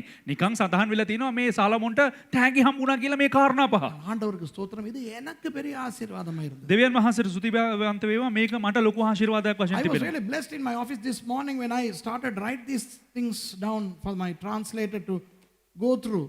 மொழிபெயர்ப்பாளர் பார்ப்பதற்காக நான் எழுதும்போது எனக்கு அப்படி ஆசீர்வாதமா இருந்தது. ஆபீஸ்க்குள்ள கத்தாட்டம் போட்டுக்கிட்டு இருந்தேன். පරිවර්තකයාට මේක පහසු වෙන පිණිස මම මේ උදේ මේ සටහන ගනිමින් සින්නකොට මේක මට හිතා ගන්නවත් බෑ. මට ඒක ලොකු ආශිර්වාදයක් වශයෙන් තිබුණා. எத்தனை பேர் சொல்லுவீங்க உண்மையில ஆசீர்வாதமா இருந்தது? කී දෙනෙක් කියනවද මේක ලොකු ආශිර්වාදයක් කියලා? How many of you all say it's a great blessing? With that blessing, let's go to the Holy Communion. Wow! இந்த ஒரு ஆசீர்வாதத்தோடு திருவிருந்துக்குள்ளே போவோம். ඒ ආශිර්වාදයත් එක්ක අපි රාත්‍රී භෝජනයට අපි සහභාගී වෙමු. இந்த 5 பரிசுகளும் இந்த திருவிருந்துக்குள்ளே இருக்கிறது என்றால் பாருங்களேன். මේ ත්‍යාග තුනම මේ රාත්‍රී භෝජනයේ අඩංගු කිව්වොත් බලන්නකෝ. Now these 5 gifts are embedded in the Holy Communion. Come on, pastors, Pastor Raja, Pastor Anton, the communion pastors come to the front. මට දෙන්න අරක රොටි මේක දෙන්න. இப்ப பாருங்க. දැන් බලන්න. அது தாங்களே தான். இவரு corona, anti corona, uncle corona. Praise the Lord. என்ன பாஸ்டர் பாருங்க බලන්න. இப்போ தங்கம் தேவனாகிய இயேசுவை காட்டுகிறது. රත්තරන් දෙවියන් වහන්සේ වූ යේසුස් වහන්සේව පෙන්눔 කරනවා. Gold shows Jesus as God. And praise God that we have a loving, gracious, merciful, forgiving God. That's why we received salvation. மன்னிக்கின்ற සමාව ලැබෙන්නා වූ கிருபையுள்ள අනුග්‍රහයට පාත්‍ර වූ இரக்கமுள்ள කරුණාවන්ත වූ அன்பான தேவன் நமக்கு உண்டு. ප්‍රේමවන්ත දෙවි කෙනෙක් අපිට සිටිනවා. அப்போ இந்த திருவிருந்து தேவனுடைய அன்பை நமக்கு காட்டுகிறது. මේ රාත්‍රී භෝජනේ දෙවියන් වහන්සේගේ ප්‍රේමය අපිට පෙන්눔 කරනවා. This communion shows God's love to us. அடுத்தது மரித்தது தேவனாகிய இயேசு அல்ல, மனுஷனாகிய இயேசு. නමුත් මැරුණේ දෙවියන් වහන්සේ වූ ක්‍රිස්තුස් වහන්සේ නෙවෙයි, මනුෂ්‍යයා වුණා වූ ක්‍රිස්තුස් වහන්සේ. He who died was not God Jesus but man Jesus. So God separated himself from God and came as a man and he became silver. அப்போ அவர் தேவனிடத்திலிருந்து பிரிந்து மனுஷனாய் வந்து வெள்ளியானார். ඉතින් මේ දෙවියන් වහන්සේ මනුෂ්‍යයන්ගෙන් දෙවියන් වහන්සේගෙන් වෙන්නලා මනුෂ්‍යෙක් ලෙස පැමිණිලා පොළවේ රිදීමෙන් පරිවර්තනය වුණා. ஆகவே வெள்ளி என்ற அடையாளம் நிமித்தமாய் மனிதனாய் வந்த இயேசுவினுடைய சரீரமும் இரத்தமும் இன்று நம் கையிலே இருக்கிறது. ඉතින් ඒ රිදී කියනවා ඒ යේසුස් වහන්සේ තුල ඒ කියන්නේ මනුෂ්‍යයෙක් නියෝජනය කරලා පැමිණියා වූ ඒ මනුෂ්‍යයා තුල තිබෙනා වූ ශරීරයත් රුධිරයත් දැන් අප මැද්දේ තිබෙනවා. ஆரிய விலங்கான யானையாக இஸ்ரவேலருக்கு வல்லமை கொடுத்த காண்டா மிருகமாக இயேசுவானவர் மரித்து මහා විශාල වූ සද්දන්ත කුලේ සිටිනා වූ ඇතෙක් නැත්තම් රයිනෝසීරස් කෙනෙක් වගේ ඒ යේසුස් වහන්සේ ඔවුන්ව නියෝජනය කරමින් ඊශ්‍රායලය තුල මැරිලා நமக்கு தந்தத்தினால் ஓய்வையும் பரலோகத்தின் வீட்டையும் ராஜ சிம்மாசனத்தையும் கொடுத்திருக்கிறார். අපිට ගජමුතු වලින් සැනසීමත් ඒ වගේම ගජමුතු වලින් අපිට නිවසකුත් ඒ වගේම අපිට සිංහාසනයකුත් ලබා දීලා තිබෙනවා. So Jesus, like the largest of animals, the elephant and the powerful rhinoceros which gives strength to Israel, as in the statements of Balaam, has given us the ivory rest, the ivory mansion in heaven, and ivory throne to be kings. Amazing. அப்போ இந்த அப்பம் அவருடைய சரீரம் உடைந்து மரித்து ඉතින් මේ ශරීරය උන්වහන්සේගේ ශරීරයේ කඩලා මැරිලා இந்த திராட்சரசம் வெற்றியோடு உயிர் தெழுந்ததை காட்டுகிறது. මේ මිදියුෂ ජයග්‍රාහකීව උන්වහන්සේ උත්ථානය වුණ දේ ගැන පිළිබිඹු කරනවා. So Jesus died a gruesome, painful death, and that's how it was shown by him breaking the bread. And with the wine, he is showing the glorious resurrection. Okay? இந்த பாருங்க, தேவனை ஞாபகப்படுத்துறதுக்கு after all அப்பமும் ரசமுமா. දෙවියන් වහන්සේව පිළිබිඹු මෙනෙහි කරන්න මේ රොටිත් ඒ වගේම මිදියුෂත්. Bread and wine to show the greatness of God. That was his humility and humiliation. He became like a monkey. வணங்குதா? அவர் அந்த அளவுக்கு தாழ்மையானார், தாழ்த்தப்பட்டார் ஒரு குரங்கை போல. එයින් මොනවද පෙන්눔 කරන්නේ? උන්වහන්සේ වඳුරෙක් විලාශෙන් එතරම් පහත් කරනු ලැබවල උන්වහන්සේ ඒ යටහත්කම පිළිබිඹු කරා කියන එක. ஆனால் நமது தேவன் என்று ஒரு மயிலை போல அழகாய் இருக்கிறார். නමුත් අපේ දෙවියන් වහන්සේ මෙතනින් පසුව එක මොනරෙක් වගේ ඉතා ලස්සනට සිටිනවා. But our God is no longer like a monkey. He's like a peacock, the most beautiful bird you can see. When the peacock dances, wow, it's a sight, isn't it? நீங்கள் அந்த மயில் ஆடும் பொழுது பார்த்திருக்கிறீர்களா எவ்வளவு அழகென்று? ඔබ දැකලා තියෙනවද මොනර පිල් විදහා රංගන විට කෙතරම් ලස්සනද කියලා? இங்க பாருங்க, பிசாசு மடையன். බලන්න මේ යකා කියන එක මහා මෝඩෙක් ගුණෙක්. The devil is a fool. அவன் தங்கத்தை, வெள்ளியை, குரங்கை, மயிலை, தந்தத்தை எல்லாம் அவனுடைய ஸ்டைலிலே பயன்படுத்துகிறான். பண்ணட்டும். ඉතින් යක්ෂයා මොනවද ගන්නේ? රත්තරන් රිදී මේ වඳුරෝ ඒ වගේම මේ මොනරු මේ හැම එකක්ම උගේ ස්ටයිල් එකට පාවිච්චි කරනවා. පාවිච්චි කරපු දේ. The devil is using gold, silver, ivory, monkeys and peacocks in the way he wants, to the extent where Christians are afraid of keeping a picture of a peacock, thinking that they are having a heathen god there. சில கிறிஸ்தவர்களுக்கு மயிலினுடைய படத்தை வீட்டில் வைக்க கூட பயம். மயில் படம் வச்சிருக்கலாமா pastor? සමහරක් මේ ගිතුණුවන්ට ඇවිල්ලා මොනරෙක්ගේ මේ පින්තූරයකුත් ගෙදර තියාගන්න බයයි. පාස්ටර් මොනරගේ පින්තූරය අපි ගෙදර තියාගන්න පුළුවන්ද? அந்த அளவுக்கு விளையாட்டு காட்டி இருக்கிறார் மாப்பிள்ளை. තරම් දුරට යකා සෙල්ලම් දාලා තියෙනවා. அவன் பண்ணுகிறதை பண்ணட்டும். ඌ කරන දේවල් කරපු දෙන්. நமது இயேசுவானவர் අපේ යේසුස් වහන්සේ தங்கமாக, வெள்ளியாக, தந்தமாக, ஏன் குரங்காக, மயிலாக கூட நமக்கு ஆசீர்வாதமாய் இருந்தார். அதுதான் අපේ යේසුස් වහන්සේ රත්තරන් ලෙසත් රිදී ලෙසත් ගජමුතු ලෙසත් වඳුරෙක් ලෙසත් ඒ වගේම මොනරෙක් ලෙසත් අපිව ආශිර්වාද කරලා තිබෙනවා. Our God is like the gold, the silver, the ivory, and even the ape and the peacock. Isn't that wonderful? முழுக்க ஞானஸ்நானம் எடுத்தவர்கள் மாத்திரம் எழும்பிருங்க.